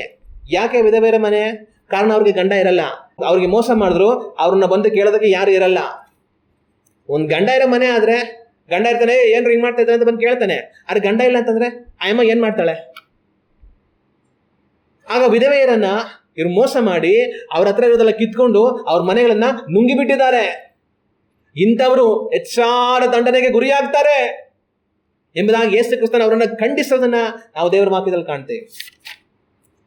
ಆಗ ಕಳ್ಳ ಸೇವಕರು ಎಂಥವರಾಗಿರ್ತಾರೆ? ಕಳ್ಳ ಸೇವಕರು ಮನೆಗಳನ್ನು ನುಂಗಿ ಹಾಕುವಂಥವರುಗಳಾಗಿ ಅವರಿರ್ತಾರೆ. ಅದು ಮಾತ್ರ ಅಲ್ದಿರ, ನಾವು ಪೇತ್ರನು ಬರೆದಂಥ 2ನೇ ಪತ್ರಿಕೆ 2ನೇ ಅಧ್ಯಾಯ 3ನೇ ವಾಕ್ಯವನ್ನ ನಾವು ಓದಿ ನೋಡೋಣ. ಅವರು ದ್ರವ್ಯಾಶವುಳ್ಳವರಾಗಿ ಕಲ್ಪನೆಯ ಮಾತುಗಳನ್ನು ಹೇಳುತ್ತಾ ನಿಮ್ಮಿಂದ ಲಾಭವನ್ನು ಸಂಪಾದಿಸಬೇಕೆಂದಿರುವರು. ಇಲ್ಲಿ ಪೇತ್ರನು ಕಳ್ಳ ಸೇವಕರ ವಿಷಯದಲ್ಲಿ ತಾನು ಬರೆಯುವಂಥ ಮಾತೇನಂತಂದ್ರೆ, ಅವರು ಅಂದ್ರೆ ಈ ಕಳ್ಳ ಸೇವಕರುಗಳು ದ್ರವ್ಯಾಶೆ ಉಳ್ಳವರಾಗಿ, ಏನುಳ್ಳವರಾಗಿ? ದ್ರವ್ಯಾಶೆ, ಹಣದ ಆಸೆ ಉಳ್ಳವರಾಗಿ ಕಲ್ಪನೆಯ ಮಾತುಗಳನ್ನು ಹೇಳುತ್ತಾ. ನಿಮಗೇನ್ ಮಾಡ್ತಾರೆ ಅವರು? ಕಲ್ಪನೆಯ ಮಾತುಗಳನ್ನ ಅವರು ಅವರವರೇ ರೂಪಿಸ್ಕೊಂಡು ಹೇಳ್ತಾರೆ. ಯಾವ ಕಾರಣಕ್ಕೆ? ನಿಮ್ಮಿಂದ ಲಾಭವನ್ನ ಸಂಪಾದಿಸಬೇಕೆಂದಿರುವರು. ಈ ಕಳ್ಳ ಸೇವಕರುಗಳು ನಿಮಗೆ ತರತರವಾದ ಕಥೆಗಳು ಹೇಳ್ತಾರೆ. ಏನಕ್ಕೋಸ್ಕರ ಗೊತ್ತಾ? ದ್ರವ್ಯಾಶೆ ಉಳ್ಳವರಾಗಿ ನಿಮ್ಮಿಂದ ದುಡ್ಡನ್ನ ಕಿತ್ಕೊಳ್ಳೋದಕ್ಕೋಸ್ಕರ ಅಂತ ತಾನು ಬರೆಯೋದನ್ನ ನಾವು ಕಾಣ್ತೇವೆ. ಅದು ಮಾತ್ರ ಅಲ್ದಿರ, ಪೇತ್ರನು ಬರೆದಂಥ 2ನೇ ಪತ್ರಿಕೆ 15ನೇ ವಾಕ್ಯವನ್ನು ನಾವು ಓದಿ ನೋಡೋಣ. ಇವರು ನೀಟಾದ ಮಾರ್ಗವನ್ನು ಬಿಟ್ಟು ಬೆಯೋರನ ಮಗನಾದ ಬೀಳಾಮನ ಮಾರ್ಗವನ್ನು ಹಿಡಿದು ತಪ್ಪಿ ಹೋಗಿದ್ದಾರೆ. ಈ ಬೀಳಾಮನು ಅಧರ್ಮದಿಂದ ದೊರಕುವ ದ್ರವ್ಯವನ್ನ ಪ್ರೀತಿಸಿದನು. ಇಲ್ಲಿ ಪೇತ್ರನು ಮುಂದುವರಿಸಿ ಈ ಕಳ್ಳ ಸೇವಕರ ವಿಷಯದಲ್ಲಿ ಬರೆಯುವ ಮಾತೇನಂತಂದ್ರೆ, ಇವರು ಬೆಯೋರನ ಮಗಳಾದ ಬೀಳಾಮನ ದಾರಿಯನ್ನು ಹಿಡಿದಿದ್ದಾರೆ. ಆ ಬೀಳಾಮ ಅಧರ್ಮದಿಂದ ದೊರಕುವಂತ ದ್ರವ್ಯವನ್ನ ಪ್ರೀತಿಸಿ ಹೋದ. ಈ ಕಳ್ಳ ಸೇವಕರು ಅವನ ದಾರಿಯನ್ನು ಹಿಡ್ಕೊಂಡು ಇವರು ಏನ್ ಮಾಡ್ತಾರೆ? ಅಧರ್ಮದಿಂದ ದೊರಕುವಂತ ದ್ರವ್ಯವನ್ನ ಹಿಡಿದುಕೊಳ್ಳೋದಕ್ಕೆ ಓಡ್ತಾರೆ ಅಂತ ತಾನು ಬರೆಯೋದನ್ನು ನಾವು ಕಾಣ್ತೇವೆ. ಇನ್ನು ಪೇತ್ರನು ಬರೆದಂತ 1ನೇ ಪತ್ರಿಕೆ 5ನೇ ಅಧ್ಯಾಯ 2ನೇ ವಾಕ್ಯವನ್ನ ನಾವು ಓದಿ ನೋಡೋಣ. ನಿಮ್ಮಲ್ಲಿರುವ ದೇವರ ಮಂದೆಯನ್ನು ಕಾಯಿರಿ, ಬಲಾತ್ಕಾರದಿಂದಲ್ಲ, ದೇವರ ಚಿತ್ತದ ಪ್ರಕಾರ ಇಷ್ಟಪೂರ್ವಕವಾಗಿಯೂ ನೀಚವಾದ ದ್ರವ್ಯಾಶೆಯಿಂದಲ್ಲ, ಸಿದ್ಧ ಮನಸ್ಸಿನಿಂದಲೂ ಮೇಲ್ವಿಚಾರಣೆ ಮಾಡಿರಿ. ಇಲ್ಲಿ ಪೇತ್ರನು ಬೇರೆ ಸೇವಕರುಗಳಿಗೆ ತಾನು ಹೇಳಿಕೊಡ್ತಾ ಇದ್ದಾನೆ. ಏನಂತ? ನಿಮ್ಮಲ್ಲಿರುವ ದೇವರ ಮಂದೆಯನ್ನು ಕಾಯಿರಿ. ನೀವು ಕುರುಬರು, ನಿಮಗೆ ದೇವರು ಕೊಟ್ಟಿರುವಂತಹ ವಿಶ್ವಾಸಿಗಳೆಲ್ಲ ದೇವರ ಮಂದೆ, ಅದನ್ನ ನೀವು ಕಾಯಿರಿ, ಅದನ್ನ ನೋಡ್ಕೊಳ್ಳಿ ಅಂತ ತಾನು ಬರೀತಾ. ಯಾವ ತರ ನೋಡ್ಕೊಳ್ಬೇಕು ಅಂತ ತಾನು ಬರೀತಾನೆ. ಯಾವ ತರ ನೋಡ್ಕೊಳ್ಬೇಕು? ಬಲಾತ್ಕಾರದಿಂದಲ್ಲ. ನೀವು ಅವುಗಳನ್ನ ಬಲಾತ್ಕಾರದಿಂದ ನೋಡ್ಕೊಳ್ಳುವಂಥದ್ದು ಅಲ್ಲ. ದೇವರ ಚಿತ್ತದ ಪ್ರಕಾರ ಇಷ್ಟಪೂರ್ವಕವಾಗಿ ನೀವು ಆ ಕೆಲಸವನ್ನು ಯಾವ ತರ ಮಾಡಬೇಕು? ದೇವರ ಚಿತ್ತಾನುಸಾರ ಇಷ್ಟವುಳ್ಳವರಾಗಿ. ಯಾರೋ ನಿಮ್ಮನ್ನ ಬಲವಂತ ಮಾಡೋದ್ರಿಂದ ಅಲ್ಲ, ದೇವರ ಚಿತ್ತಾನುಸಾರ ನಿಮ್ಮ ಸ್ವಂತ ಇಷ್ಟದಿಂದ ಮಂದೆಯನ್ನ ನೋಡಿಕೊಳ್ಳಿ ಅಂತ ಬರೆದು, ನೀಚವಾದ ದ್ರವ್ಯಾಶೆಯಿಂದಲ್ಲ. ಯಾವ ತರ ನೀವು ನೋಡ್ಕೊಳ್ಬಾರ್ದು ಮಂದೆಯನ್ನ? ನೀಚವಾದ ದ್ರವ್ಯಾಶೆಯಿಂದ ಅಲ್ಲ, ಸಿದ್ಧ ಮನಸ್ಸಿನಿಂದಲೂ ಮೇಲ್ವಿಚಾರಣೆ ಮಾಡಿರಿ. ಸಿದ್ಧ ಮನಸ್ಸಿನಿಂದ, ನಾನು ಮಾಡಬೇಕು ಅನ್ನೋಂಥ ಮನಸ್ಸಿನಿಂದ ನೀವು ಜನಗಳನ್ನ ಗಮನಿಸ್ಕೊಳ್ಳಿ. ನೀಚವಾದ ದ್ರವ್ಯಾಶೆಯಿಂದ ಇದನ್ನ ಮಾಡಬೇಡಿ. ದ್ರವ್ಯಾಶೆಯನ್ನ ಪೇತ್ರ ನೀಚ ಅಂತ ತಾನು ಹೇಳೋದನ್ನ ನಾವು ಕಾಣ್ತೇವೆ. ಆಗ ದ್ರವ್ಯಾಶೆ ಉಳ್ಳಂತ ಸ್ವಭಾವ ಎಂತ ಸ್ವಭಾವ? ನೀಚವಾದ ಸ್ವಭಾವ. ನೀಚವಾದ ಸ್ವಭಾವದಿಂದ ಬದುಕಬೇಡಿ ಅಂತ ಪೇತ್ರ ಸೇವಕರಿಗೆ ತಾನು ಬರೆಯೋದನ್ನ ನಾವು ಕಾಣ್ತೇವೆ. ಇನ್ನು ತಿಮೋಥನಿಗೆ ಬರೆದಂತ 1ನೇ ಪತ್ರಿಕೆ 6ನೇ ಅಧ್ಯಾಯ 5ನೇ ವಾಕ್ಯವನ್ನ ನಾವು ಓದಿ ನೋಡೋಣ. ಇದಲ್ಲದೆ ಬುದ್ಧಿಗೆಟ್ಟು ಸತ್ಯವಿಹೀನರಾಗಿದ್ದು ದೇವಭಕ್ತಿಯನ್ನು ಲಾಭ ಸಾಧನವೆಂದೆಣಿಸುವ ಈ ಮನುಷ್ಯರಲ್ಲಿ ನಿತ್ಯವಾದ ಕಚ್ಚಾಟಗಳು ಉಂಟಾಗುತ್ತವೆ. ಇಲ್ಲಿ ಪೌಲ ತಿಮೋಥನಿಗೆ ಪತ್ರ ಬರೀತಾ ಇದ್ದಾನೆ. ತಾನು ಪತ್ರ ಬರೆಯುವಾಗ ತಾನು ಕಳ್ಳ ಸೇವಕರ ವಿಷಯವಾಗಿ ಮಾತಾಡ್ತಾ ಇದ್ದಾನೆ. ತಾನು ಮಾತಾಡಿ ಬರೆಯೋದೇನಂತಂದ್ರೆ, ಬುದ್ಧಿಗೆಟ್ಟು ಅಂದ್ರೆ ಈ ಕಳ್ಳ ಸೇವಕರು ಎಂಥವರು? ಬುದ್ಧಿಗೆಟ್ಟವರು. ಇವರಿಗೆ ಬುದ್ಧಿ ಇಲ್ಲ, ಸತ್ಯವಿಹೀನರಾಗಿದ್ದು. ಈ ಕಳ್ಳ ಸೇವಕರು ಎಂಥವರು? ಸತ್ಯವಿಹೀನರು. ಹಂಗಂದ್ರೆ ಅರ್ಥ ಏನು? ಅವರಲ್ಲಿ ಸತ್ಯ ಇಲ್ಲ. ಬುದ್ಧಿಗೆಟ್ಟಿರುವಂತ, ಸತ್ಯ ಇಲ್ಲದಿರುವಂತ, ದೇವಭಕ್ತಿಯನ್ನು ಲಾಭ ಸಾಧನವೆಂದೆಣಿಸುವ ಈ ಕಳ್ಳ ಸೇವಕರು ಮಾಡೋ ಕೆಲಸ ಏನು? ದೇವಭಕ್ತಿಯನ್ನ ಯಾವುದಕ್ಕೋಸ್ಕರವಾಗಿ ಅವರು ಉಪಯೋಗಿಸ್ಕೊಳ್ತಾರೆ? ಲಾಭ ಸಾಧನ. ಹಂಗಂದ್ರೆ ಏನು? ದುಡ್ಡು ಮಾಡುವಂತ ಕೆಲಸ ಅಂತ. ದೇವಭಕ್ತಿಯನ್ನು ಲಾಭ ಸಾಧನವೆಂದೆಣಿಸುವ ಈ ಮನುಷ್ಯರಲ್ಲಿ ನಿತ್ಯವಾದ ಕಚ್ಚಾಟಗಳಿರುತ್ತೆ. ಇವರು ದೇವ ಭಕ್ತಿಯನ್ನು ಏನಕ್ಕೋಸ್ಕರ ಬಳಸ್ಕೊಂತಾ ಇದ್ದಾರೆ? ಲಾಭವನ್ನು ಮಾಡಿಕೊಳ್ಳೋದಕ್ಕೋಸ್ಕರ ಅಂತ ತಾನು ಬರೆಯೋದನ್ನ ನಾವು ಕಾಣ್ತೇವೆ. ಇನ್ನು ತೀತನಿಗೆ ಬರೆದಂತ ಪತ್ರಿಕೆ 1ನೇ ಅಧ್ಯಾಯ 11ನೇ ವಾಕ್ಯವನ್ನ ನಾವು ಓದಿ ನೋಡೋಣ. ಅವರು ನೀಚ ಲಾಭವನ್ನು ಹೊಂದುವುದಕ್ಕಾಗಿ ಮಾಡಬಾರದ ಉಪದೇಶವನ್ನು ಮಾಡಿ ಕುಟುಂಬಗಳನ್ನೇ ಹಾಳು ಮಾಡುತ್ತಾರಾದ್ದರಿಂದ ಅವರ ಬಾಯಿ ಮುಚ್ಚಿಸಬೇಕಾಗಿದೆ. ಪೌಲನು ತೀತನಿಗೆ ಬರೆಯುವಂತದ್ದೇನಂತಂದ್ರೆ, ಈ ಕಳ್ಳ ಸೇವಕರು ಮಾಡ್ತಾರ ಕೆಲಸ ಎಂತದ್ದು ಅಂತಂತಂದ್ರೆ, ನೀಚ ಲಾಭವನ್ನು ಹೊಂದೋಕೋಸ್ಕರ, ನೀಚವಾದ ಲಾಭವನ್ನು ಹೊಂದುವುದಕ್ಕೋಸ್ಕರ ಈ ಕಳ್ಳ ಸೇವಕರು ಏನ್ ಕೆಲಸ ಮಾಡ್ತಾ ಇದ್ದಾರೆ ಅಂತಂತಂದ್ರೆ, ಮಾಡಬಾರದ ಉಪದೇಶಗಳನ್ನ ಮಾಡಿ ಕುಟುಂಬಗಳನ್ನೇ ಹಾಳು ಮಾಡುತ್ತಾರಾದ್ದರಿಂದ ಇವರ ಬಾಯಿ ಮುಚ್ಚಿಸಬೇಕಾಗಿದೆ. ಈ ಕಳ್ಳ ಸೇವಕರ ಬಾಯಿಗಳು ಮುಚ್ಚಬೇಕಾಗಿದೆ. ಯಾಕೆ ಗೊತ್ತಾ? ದುಡ್ಡುಗೋಸ್ಕರ, ನೀಚವಾದ ಲಾಭಕ್ಕೋಸ್ಕರ ಮಾಡಬಾರದ ಕಳ್ಳ ಉಪದೇಶಗಳನ್ನ ಮಾಡಿ ಕುಟುಂಬಗಳನ್ನೇ ಹಾಳು ಮಾಡ್ತಾ ಇದ್ದಾರೆ ಅಂತ ಪೌಲ ತೀತನಿಗೆ ಆಕ್ರೋಶದಿಂದ ಬರೆಯೋದನ್ನು ನಾವು ಕಾಣ್ತೇವೆ. ಇನ್ನು ಫಿಲಿಪ್ಪಿ ಅವರಿಗೆ ಬರೆದಂತ ಪತ್ರಿಕೆ 3ನೇ ಅಧ್ಯಾಯ ವಾಕ್ಯಗಳು 17, 18, 19 ನಾವು ಓದಿ ನೋಡೋಣ.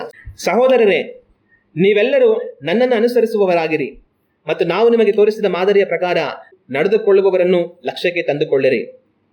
ಇಲ್ಲಿ ಫಿಲಿಪ್ಪಿ ಸಭೆಯವರಿಗೆ ಪೌಲ ಪತ್ರ ಬರೀತಾನೆ. ತಾನು ಬರೆದು ಫಿಲಿಪ್ಪಿ ಅವರಿಗೆ ಹೇಳುವಂತ ಮಾತು, ಸಹೋದರರೇ, ನೀವೊಂದು ಕೆಲಸ ಮಾಡಿ, ನೀವು ನನ್ನನ್ನು ಅನುಸರಿಸಿರಿ. ನಾನು ನಿಮ್ಮ ಮಧ್ಯದಲ್ಲಿ ಇದ್ನಲ್ಲ, ನಾನು ನಿಮ್ಮ ಮಧ್ಯದಲ್ಲಿ ಜೀವಿಸಿದ್ನಲ್ಲ, ನಾನು ನಿಮ್ಮ ಮಧ್ಯದಲ್ಲಿ ಯಾವ ಥರ ನಡ್ಕೊಂಡೆ ಎಲ್ಲ ನೀವು ನೋಡಿದ್ರಲ್ವಾ. ಎಷ್ಟೋ ಜನ ಬರ್ತಾರೆ ಸೇವಕರು ಅನ್ಕೊಂಡು ತರತರವಾದ ಉಪದೇಶಗಳು ಮಾಡ್ತಾರೆ. ಆದ್ರೆ ನೀವೇನ್ ಮಾಡಿ, ಯಾರಿಗೂ ಕಿವಿ ಕೊಡಬೇಡಿ. ನೀವೊಂದು ಕೆಲಸ ಮಾಡಿ, ನೀವು ನನ್ನನ್ನು ನೋಡಿದ್ದೀರಾ, ನನ್ನನ್ನ ಅನುಸರಿಸ್ತೀರಿ ಅಂದ್ರೆ ತಾನು ಬರೆಯೋದನ್ನ ನಾವು ಕಾಣ್ತೀವಿ. ಅದು ಮಾತ್ರ ಅಲ್ದಿರ, ನಾವು ನಿಮಗೆ ತೋರಿಸಿದ ಮಾದರಿಯ ಪ್ರಕಾರ ನಡೆದುಕೊಳ್ಳುವವರನ್ನು ಲಕ್ಷ್ಯಕ್ಕೆ ತಂದುಕೊಳ್ಳಿರಿ. ನಾವು ನಿಮಗೆ ಹೇಳ್ಕೊಟ್ಟವಲ್ಲ, ನಾವು ನಿಮ್ಮ ಮುಂದೆ ನಡೆದುವಲ್ಲ, ಆ ತರ ನಡೆಯುವಂಥವ್ರಗಳನ್ನ ನೀವು ಗಮನಿಸುವಾಗ ಅವರನ್ನ ಲಕ್ಷ್ಯಕ್ಕೆ ತಂದುಕೊಳ್ಳಿರಿ. ಅಂದ್ರೆ ಅಂಥವ್ರನ್ನ ಹಿಂಬಾಲಿಸಿ ಅಂತ ತಾನು ಬರೆದು, ಆಮೇಲೆ ತಾನು ಇದನ್ನು ಯಾಕೆ ಹೇಳ್ತಾ ಇದ್ದೀನಿ ಅಂತ ಮುಂದೆ ಬರೀತಾನೆ. ಯಾಕೆಂದರೆ ಅನೇಕರು ಕ್ರಿಸ್ತನ ಶಿಲುಬೆಗೆ ವಿರೋಧಿಗಳಾಗಿ ನಡೆಯುತ್ತಾರೆ. ಅನೇಕರು ಯಾವ ರೀತಿ ನಡೀತಾರೆ? ನಾನು ಸೇವಕ ಅಂತ ಅನ್ಕೊಂಡು ಕ್ರಿಸ್ತನ ಶಿಲುಬೆಗೆ ವಿರೋಧಿಗಳಾಗಿ ನಡೀತಾರೆ. ಕ್ರಿಸ್ತನ ಶಿಲುಬೆಯನ್ನು ಅನುಸರಿಸಿ ನಡೆಯಲ್ಲ, ಅವರಿಗೆ ವಿರೋಧಿಗಳಾಗಿ ನಡೀತಾರೆ. ಅವ್ರ ವಿಷಯದಲ್ಲಿ ನಿಮಗೆ ಎಷ್ಟೋ ಸಾರಿ ಹೇಳಿದ್ದೇನೆ. ಇದಕ್ಕೆ ಮುಂಚೆ ನಾನು ನಿಮ್ಮ ಜೊತೆ ಇದ್ದಾಗಲೆಲ್ಲ ಅವ್ರ ಬಗ್ಗೆ ಎಷ್ಟೋ ಸಾರಿ ಹೇಳಿದ್ದೀನಿ. ಈಗಲೂ ಅಳುತ್ತಾ ಹೇಳುತ್ತೇನೆ. ಈಗಲೂ ಸಹ ನಾನು ಸುಮ್ಮನೆ ಹೇಳ್ತಾ ಇಲ್ಲ, ಕಣ್ಣೀರಿನೊಟ್ಟಿಗೆ ಹೇಳ್ತಾ ಇದ್ದೀನಿ. ಯಾಕಂದ್ರೆ ಕಳ್ಳ ಸೇವಕರು ಬರುವಂತದ್ದು ನಿಮ್ಮನ್ನ ಉದ್ಧಾರ ಮಾಡೋದಕ್ಕಲ್ಲ, ನಿಮ್ಮನ್ನ ಹಾಳು ಮಾಡೋದಕ್ಕೆ, ನಿಮ್ಮನ್ನ ನಾಶ ಮಾಡೋದಕ್ಕೆ, ನಿಮ್ಮನ್ನ ಕದ್ದುಕೊಂಡು ಹೋಗೋದಕ್ಕೆ. ಕಳ್ಳ ಸೇವಕರು ಹಿಂದೆ ಹೋದರೆ ನಾಶವಾಗಿ ಹೋಗ್ತೀರಾ.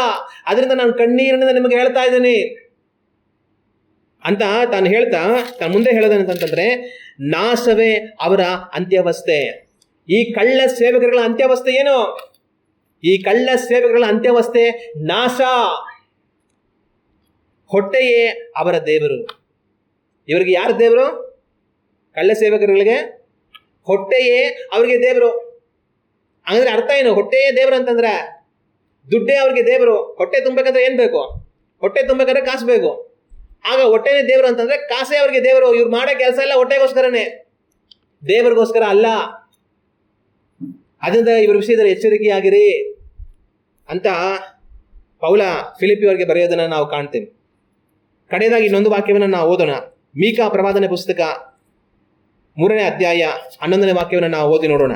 ಮುಖಂಡರು ಲಂಚಕ್ಕೆ ನ್ಯಾಯ ತೀರಿಸುತ್ತಾರೆ, ಯಾಜಕರು ಸಂಬಳಕ್ಕಾಗಿ ಉಪದೇಶಿಸುತ್ತಾರೆ, ಪ್ರವಾದಿಗಳು ಹಣಕ್ಕೋಸ್ಕರ ಕಣಿ ಹೇಳುತ್ತಾರೆ. ಇಲ್ಲಿ ದೇವರು ಮೀಕಾ ಪ್ರವಾದಿ ಮುಖಾಂತರವಾಗಿ ತನ್ನ ಜನಗಳು ಏನ್ ಮಾಡ್ತಾರೆ ಅನ್ನೋದನ್ನ ಅವ್ರು ಹೇಳ್ತಾ ಇದ್ದಾರೆ. ಇವರ ಮುಖಂಡರು ಅಂದ್ರೆ ಮುಖ್ಯಸ್ಥರು, ಅಧಿಕಾರಿಗಳು, ಇವ್ರು ಮಾಡೋ ಕೆಲಸ ಏನು? ಲಂಚಕ್ಕೆ ನ್ಯಾಯ ತೀರಿಸ್ತಾರೆ. ಯಾರು ಲಂಚ ಕೊಡ್ತಾರೋ ಅವ್ರ ಕಡೆ ಇವ್ರ ನ್ಯಾಯ ಇರುತ್ತೆ. ಯಾಜಕರು ಸಂಬಳಕ್ಕಾಗಿ ಉಪದೇಶಿಸ್ತಾರೆ. ಯಾಜಕರ ಕೆಲಸ ಏನು? ಧರ್ಮೋಪದೇಶವನ್ನ ಜನಗಳಿಗೆ ಮಾಡುವಂಥದ್ದು. ಆದ್ರೆ ಇವರು ಉಪದೇಶ ಮಾಡ್ತಾರೆ. ಏನಕ್ಕೋಸ್ಕರ ಉಪದೇಶ ಮಾಡ್ತಾರೆ? ಯಾಜಕರು ಸಂಬಳಕ್ಕಾಗಿ. ಸಂಬಳ ಕೊಟ್ರೆ ವಾಕ್ಯ ಬೋಧನೆ ಮಾಡ್ತೀನಿ, ಕಾಣಿಕೆ ಕೊಟ್ರೆ ನಿಮ್ಗೆ ವಾಕ್ಯ ಬೋಧನೆ ಮಾಡ್ತೀನಿ. ನೀವು ಕಾಣಿಕೆ ಕೊಡಲ್ವಾ, ನಿಮ್ಗೆ ವಾಕ್ಯ ಬೋಧನೆ ಮಾಡಲ್ಲ. ದುಡ್ಡುಗೋಸ್ಕರ ವಾಕ್ಯ ಬೋಧನೆ ಮಾಡ್ತಾ ಇದ್ದಾರೆ. ಪ್ರವಾದಿಗಳು ಹಣಕ್ಕೋಸ್ಕರ ಕಣಿ ಹೇಳ್ತಾರೆ. ಕಣಿ ಹೇಳ್ತಾರೆ ಅಂದ್ರೆ ಮುಂದೆ ಆಗುವಂಥದ್ದನ್ನ ಪ್ರವಾದನೆಯಾಗಿ ಅವ್ರು ಹೇಳ್ತಾ ಇದ್ದಾರೆ. ಆದ್ರೆ ಇವರು ಯಾವಾಗ ಕಣಿ ಹೇಳ್ತಾರೆ, ಯಾವಾಗ ಪ್ರವಾದನೆ ಹೇಳ್ತಾರೆ? ಹಣಕ್ಕೋಸ್ಕರ. ನೀನು ದುಡ್ಡು ಕೊಡ್ತೀಯಾ, ನಿನಗೆ ಪ್ರಾರ್ಥನೆ ಮಾಡಿ ಪ್ರವಾದನೆ ಹೇಳ್ತೀನಿ. ನೀನು ದುಡ್ಡು ಕೊಡಲ್ವಾ, ನಾನು ನಿನಗೇನು ಹೇಳಲ್ಲ. ಆಗ ಹಣಕ್ಕೋಸ್ಕರವಾಗಿ ನನ್ನ ಸೇವಕರು ಬೋಧನೆ ಮಾಡ್ತಾರೆ, ದುಡ್ಡುಗೋಸ್ಕರವಾಗಿ ಪ್ರವಾದನೆ ಹೇಳ್ತಾರೆ ಅಂತ ದೇವರು ತನ್ನ ಜನಗಳನ್ನ ಖಂಡಿಸೋದನ್ನ ನಾವು ವಾಕ್ಯದಲ್ಲಿ ಕಾಣ್ತೀವಿ. ಆಗ ನಾವು ಎಷ್ಟೋ ವಾಕ್ಯಗಳನ್ನ ಓದಿ ನೋಡಿದ್ವಿ. ಈ ವಾಕ್ಯಗಳಿಂದೆಲ್ಲ ನಮಗೆ ಗೊತ್ತಾಗುತ್ತದೆ ಏನಂತಂದ್ರೆ, ಕಳ್ಳ ಸೇವಕರು ದುಡ್ಡಿನ ಆಸೆ ಉಳ್ಳವರಾಗಿರ್ತಾರೆ.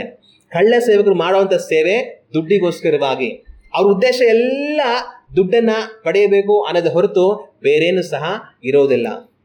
ಅದರಿಂದ ನಾನು ನೀವು ಒಂದು ಕಳ್ಳ ಸೇವಕನನ್ನ ಗುರುತು ಹಿಡಿಯಬೇಕಂತಂದ್ರೆ ನಾವು ಗಮನಿಸಬೇಕಾಗಿರುವಂಥದ್ದು, ಆ ಒಂದು ಸೇವಕನ ನಡವಳಿಕೆ ದುಡ್ಡಿನ ವಿಷಯದಲ್ಲಿ ಯಾವ ತರ ಇದೆ ಅನ್ನೋದನ್ನ ನಾವು ಗಮನಿಸಿ ನೋಡಬೇಕು. ಒಂದು ಸೇವಕ ಹಣವನ್ನ ಪ್ರೀತಿಸದವನಾಗಿ, ಹಣಕ್ಕೋಸ್ಕರವಾಗಿ ಅಲ್ಲದೆ ಆತ್ಮ ಭಾರವುಳ್ಳವನಾಗಿ, ಜನಗಳಿಗೋಸ್ಕರವಾಗಿ, ಕರ್ತನಿಗೋಸ್ಕರವಾಗಿ ತಾನು ಸೇವೆ ಮಾಡ್ತಾ ಇರುವಾಗ ಅವನು ದೇವರಿಂದ ಬಂದವನು. ಆದ್ರೆ ಒಂದು ಮನುಷ್ಯ ತಾನು ಸೇವಕ ಅಂತ ಹೇಳಿಕೊಂಡು ದುಡ್ಡಿಗೋಸ್ಕರವಾಗಿ ತಾನು ಸೇವೆ ಮಾಡ್ತಾ ಇದ್ದಾನೆ ಅಂತ ಅನ್ನುವಾಗ, ದುಡ್ಡಿನ ಆಸೆ ಉಳ್ಳವನಾಗಿ ತಾನು ಇದ್ದಾನೆ ಅನ್ನುವಾಗ, ದುಡ್ಡಿನ ಹಿಂದೆ ಓಡುವಂತವನಾಗಿ ಇದ್ದಾನೆ ಅನ್ನುವಾಗ ತಾನು ದೇವರಿಂದ ಬಂದವನಲ್ಲ, ಅವನು ಕಳ್ಳ ಸೇವಕ ಅನ್ನೋದನ್ನ ನಾನು ನೀವು ಕಂಡುಕೊಳ್ಳಬೇಕು. ನಾನಿವಾಗ ನಿಮಗೆ ಕೆಲವೊಂದು ಸೇವಕರು ಮಾಡುವಂತ ಕೆಲವೊಂದು ಕಾರ್ಯಗಳು ಹೇಳ್ತೇನೆ, ಆಗ ನಿಮಗೆ ಇನ್ನೂ ಚೆನ್ನಾಗಿ ಅರ್ಥ ಆಗುತ್ತೆ ಯಾವ ತರ ಸೇವಕರು ದುಡ್ಡಿನ ವಿಷಯದಲ್ಲಿ ನಡೆಯುವಂತವರಾಗಿರ್ತಾರೆ ಅಂತ ಹೇಳಿ. ಆದ್ರೆ ನಾನೀಗ ಒಂದು ವಿಷಯ ಹೇಳಬೇಕು, ಏನಂತಂದ್ರೆ ದುಡ್ಡಿನ ಆಸೆಯಿಂದ ಸೇವೆ ಮಾಡುವಂತ ಕಳ್ಳ ಸೇವಕರುಗಳು ತುಂಬಾ ಇದ್ದಾರೆ. ಅದೇ ಸಮಯದಲ್ಲಿ ದುಡ್ಡಿನ ಮೇಲೆ ಸ್ವಲ್ಪವಾದರೂ ಆಸೆ ಇಲ್ಲದೆ ಕರ್ತನಿಗೋಸ್ಕರವಾಗಿನೇ ಸೇವೆ ಮಾಡುವಂತ ಒಳ್ಳೆಯ ಸೇವಕರುಗಳು ಕೂಡ ಇದ್ದಾರೆ. ಇದನ್ನೆಲ್ಲ ನೀವು ಕೇಳ್ಬಿಟ್ಟು ಎಲ್ಲಾ ಸೇವಕರು ದುಡ್ಡಿನ ಆಸೆ ಉಳ್ಳವರೇ ಇರಬೇಕು, ಎಲ್ಲಾ ಸೇವಕರು ದುಡ್ಡಿಗೋಸ್ಕರನೇ ಸೇವೆ ಮಾಡೋರಾಗಿರ್ಬೇಕು ಅಂತ ನೀವು ಅಂದ್ಕೊಳ್ಬಾರದು. ದುಡ್ಡಿನ ಹಿಂದೆ ಹೊಡುವಂತ ಕಳ್ಳ ಸೇವಕರು ಇದ್ದಾರೆ, ಆದ್ರೆ ದುಡ್ಡನ್ನ ಬದಿಗಿಟ್ಟು ನನಗೆ ಕರ್ತನೆ ಎಲ್ಲ ಅಂತ ಕರ್ತನಿಗೋಸ್ಕರವಾಗಿ ಸೇವೆ ಮಾಡುವಂತ, ದುಡ್ಡಿನ ಆಸೆ ಎಷ್ಟು ಮಾತ್ರ ಇಲ್ಲದಿರುವಂತ ಒಳ್ಳೆ ಸೇವಕರುಗಳು ಕೂಡ ತುಂಬಾ ಇದ್ದಾರೆ. ಆಗ ನೀವು ಇದನ್ನೆಲ್ಲ ಕೇಳಿ ಎಲ್ಲಾ ಸೇವಕರು ಇಂಥವ್ರೆ ಅಂತ ಅನ್ಕೊಳ್ಬಾರದು. ಆದ್ರೆ ಎರಡು ತರನೂ ಇರ್ತಾರೆ. ನೀವು ಜನಗಳನ್ನ ಗುರುತು ಹಿಡಿದು ಯಾರು ಕಳ್ಳ ಸೇವಕ ಅನ್ನೋದನ್ನ ಅರ್ಥ ಮಾಡ್ಕೊಂಡು ಅವರಿಂದ ದೂರ ಉಳಿಬೇಕು, ಯಾರು ಕರ್ತನ ಸೇವಕ ಅನ್ನೋದನ್ನ ಅರ್ಥ ಮಾಡ್ಕೊಂಡು ಅವರ ಹಿಂದೆ ಹೋಗುವಂತವರಾಗಿರ್ಬೇಕು. ಅದು ನಿಮ್ಮ ಆತ್ಮರಕ್ಷಣೆಗೆ ಒಳ್ಳೇದಾಗಿರುತ್ತೆ. ಅದಕ್ಕೋಸ್ಕರವಾಗಿನೇ ಇದನ್ನೆಲ್ಲ ನಾನು ನಿಮಗೆ ಹೇಳ್ತಾ ಇರೋದು. ಸಾಮಾನ್ಯವಾಗಿ ಕೆಲವೊಂದ್ಸಲ ಕೆಲವು ಸೇವಕರು ಇರ್ತಾರೆ. ಹೆಂಗೆ ಅಂತಂದ್ರೆ, ಒಂದು ವೇಳೆ ನಮ್ಮ ಸಭೆನೇ ಇದೆ ಅಂತ ಅನ್ಕೊಳ್ಳಿ, ನಾವು ಎಲ್ಲೋ ಒಂದು ಸೇವಕನ ಕಾಣ್ತೀವಿ, ಆ ಸೇವಕನಲ್ಲಿ ಏನೋ ವಿಶೇಷವಾದ ದೇವ್ರ ಕೃಪೆ ಇಟ್ಟಿರ್ತಾರೆ. ನಾವೇನ್ ಮಾಡ್ತೀವಿ, ನಮ್ಮ ಸಭೆಯಲ್ಲಿ ಒಂದು ದಿವಸ ಒಂದು ಮೀಟಿಂಗ್ ಮಾಡಿ ಆ ಸೇವಕರ ಕರೆ ಕಳಿಸೋಣ ಅಂತ ಅವ್ರನ್ನ ಸಂಪರ್ಕ ಮಾಡ್ತೀವಿ. ಆದ್ರೆ ಸಂಪರ್ಕ ಮಾಡಿ, ದೇವ ಸೇವಕರೇ ಇದ್ರೆ ನಮ್ಮ ಸಭೆಯಲ್ಲಿ ಒಂದು ಕೂಟ ಇದೆ, ಒಂದು ದಿವಸ ಬಂದು ನೀವು ಸೇವೆ ಮಾಡಬೇಕು, ಇಲ್ಲ ನಾವು ಪ್ರತ್ಯೇಕವಾಗಿ ಏನೋ ಕೂಟ ಮಾಡ್ತಾ ಇದೀವಿ, ಆ ಕೂಟಕ್ಕೆ ಬಂದು ನೀವು ಸೇವೆ ಮಾಡಬೇಕು ಬನ್ನಿ ಅಂತ ಕರೆದ್ರೆ ಅವ್ರು ಆಯ್ತು ಬರ್ತೀವಿ ಅಂತ ಹೇಳ್ತಾರೆ. ಆಮೇಲೆ ಏನ್ ಹೇಳ್ತಾರೆ ಗೊತ್ತಾ, ನಾನು ಬರ್ತೀನಿ, ನಾನು ಸೇವೆ ಮಾಡಕ್ಕೆ ಬರ್ಬೇಕಂದ್ರೆ ನನಗೆ 5,000 ಕಾಣಿಕೆ ಕೊಡಬೇಕು, 5,000 ಕಾಣಿಕೆ ಕೊಡಿಲ್ಲ ಅಂದ್ರೆ ನಾನು ಬರೋದಿಲ್ಲ. ಅಂದ್ರೆ ಅವ್ರು ಬಂದು ಸೇವೆ ಮಾಡೋದಕ್ಕೆ ಅವ್ರ ರೇಟ್ 5,000. ಇನ್ನು ಕೆಲವರು ನಾನು ಬರ್ತೀನಿ, ನಮ್ಗೆ 10,000 ಕಾಣಿಕೆ ಕೊಡಬೇಕು, ಇನ್ನು ಕೆಲವರು 20,000 ಕಾಣಿಕೆ ಕೊಡಬೇಕು, ಇನ್ನು ಕೆಲವರು 50,000 ಕಾಣಿಕೆ ಕೊಡಬೇಕು, 1,00,000 ಅದಕ್ಕಿಂತ ಜಾಸ್ತಿ ಕಾಣಿಕೆ ಕೇಳೋರು ಸಹ ಇದ್ದಾರೆ. ಅವರು ಸೇವೆಯಲ್ಲಿ ಎಷ್ಟು ಪ್ರಖ್ಯಾತಿ ಹೊಂದಿರ್ತಾರೆ ಅದ್ರ ಮೇಲೆ ಅವ್ರ ರೇಟು. ಸ್ವಲ್ಪ ಸಿಂಪಲ್ ಸೇವಕ ಆದ್ರೆ 5, ಇನ್ನು ಸ್ವಲ್ಪ ಬೆಳೆದ್ರೆ 10, ಆಮೇಲೆ 20-50 ಲಕ್ಷ ಅದಕ್ಕಿಂತ ಜಾಸ್ತಿ ಕೇಳೋರು ಕೂಡ ಇದ್ದಾರೆ. ಆದ್ರೆ ಈ ರೀತಿ ಒಂದು ಸೇವೆ ಬನ್ನಿ ಮಾಡಿ ಹೋಗಿ ಅಂತ ಕರೆಯುವಾಗ, ನಾನು ಬರ್ತೀನಿ ನನಗೆ ಇಷ್ಟು ಕಾಣಿಕೆ ಕೊಡಬೇಕು ಅಂತ ಯಾರಾದ್ರೂ ಹೇಳ್ತಾರ ಅಂತಂತಂದ್ರೆ ಅವ್ರು ಯಾರು ಅಂತ ನೀವು ಅನ್ಕೊಳ್ತೀರಾ? ಅವ್ರು ದೇವರಿಂದ ಬಂದವರು ಅಂತ ಅನ್ಕೊಳ್ತೀರಾ, ಇಲ್ಲ ಯಾರು ಅಂತ ಅನ್ಕೊಳ್ತೀರಾ? ಸರಿ, ಯಾರೋ ಒಂದು ಸೇವಕ ಇದ್ದಾರೆ, ಅವ್ರನ್ನ ಕರೆದ್ರೆ 5,000, 10,000, 20, 50,000 ಕೇಳ್ತಾರೆ. ಆಯ್ತು. ಈಗ ಯೇಸು ಕ್ರಿಸ್ತನ ಸೇವೆ ಮಾಡ್ತಾ ಇದ್ದ ಕಾಲದಲ್ಲಿ ಎಷ್ಟೋ ಜನ ಯೇಸು ಕ್ರಿಸ್ತನ ಬಳಿಗೆ ಬಂದು, ಸ್ವಾಮಿ ನಮ್ಮ ಮಗನಿಗೆ ಈ ತರ ಇದೆ, ನಮ್ಮ ಆಳಿಗೆ ಈ ತರ ಇದೆ, ನಮ್ಮ ಮಗಳಿಗೆ ಈ ತರ ಇದೆ, ದಯವಿಟ್ಟು ಬನ್ನಿ ಅಂತಂದಾಗ ಯೇಸು ಕ್ರಿಸ್ತನು ಯಾರ ಹತ್ರ ಎಷ್ಟು ದುಡ್ಡು ಕೇಳಿದ್ರು? ಸರಿ ಬರ್ತೀನಪ್ಪ, ಒಂದು 5,000 ಅಕೌಂಟ್ಗೆ ಹಾಕ್ಬಿಡು ಅಂತಂದ್ರ, ಇಲ್ಲ 10,000 ಹಾಕ್ಬಿಡು ಅಂದ್ರ, ಇಲ್ಲ 50,000 ಹಾಕ್ಬಿಡು ಅಂತಂದ್ರ. ಎಷ್ಟು ದುಡ್ಡು ಕೇಳಿ ಯೇಸು ಕ್ರಿಸ್ತನ ಜನಗಳು ಕರೆದಾಗ ಹೋದ್ರು? ಒಂದು ನಯ ಪೈಸಾ ಕೇಳಲಿಲ್ಲ. ನರಿ ಬರ್ತೀನಿ. ಆಗ ಯೇಸು ಕ್ರಿಸ್ತನೇ ₹1 ಕೇಳಿದ್ರೆ ನಡಿ ಬರ್ತೀನಿ ಅಂತ ಹೋದ್ರು. ಆದ್ರೆ ಇವರು ಬನ್ನಿ ಅಂತ ಕರೆದ್ರೆ 5, 10, 50 ಲಕ್ಷ ಹೇಳ್ತಾರೆ. ಹಾಗಾದ್ರೆ ಇವ್ರು ಯಾರು? ಇವರು ದೇವರಿಂದ ಬಂದವರು ಅಲ್ಲ ಅನ್ನೋದನ್ನ ನೀವು ಅಲ್ಲೇ ಅರ್ಥ ಮಾಡ್ಕೊಳ್ಬೇಕು. ಯೇಸು ಕ್ರಿಸ್ತನ್ ಏನ್ ಹೇಳಿದ್ರು? ಯೇಸು ಕ್ರಿಸ್ತನು ನೀವು ಉಚಿತವಾಗಿ ಹೊಂದಿದ್ದೀರಿ, ಆದ್ರೆ ಆಮೇಲೆ ನೀವೇನ್ ಮಾಡಿ, ನೀವು ಉಚಿತವಾಗಿ ಹೊಂದಿದ್ದನ್ನ 5,000ಕ್ಕೆ ಮಾರಿ, 10,000ಕ್ಕೆ ಮಾರಿ, 20,000ಕ್ಕೆ ಮಾರಿ, 50,000ಕ್ಕಿಂತ ಕಮ್ಮಿ ಒಪ್ಕೊಂಬೇಡಿ ಅಂತಾನೆ ಹೇಳ್ಕೊಟ್ರು. ಯೇಸು ಕ್ರಿಸ್ತನ್ ಹೇಳಿದೇನು?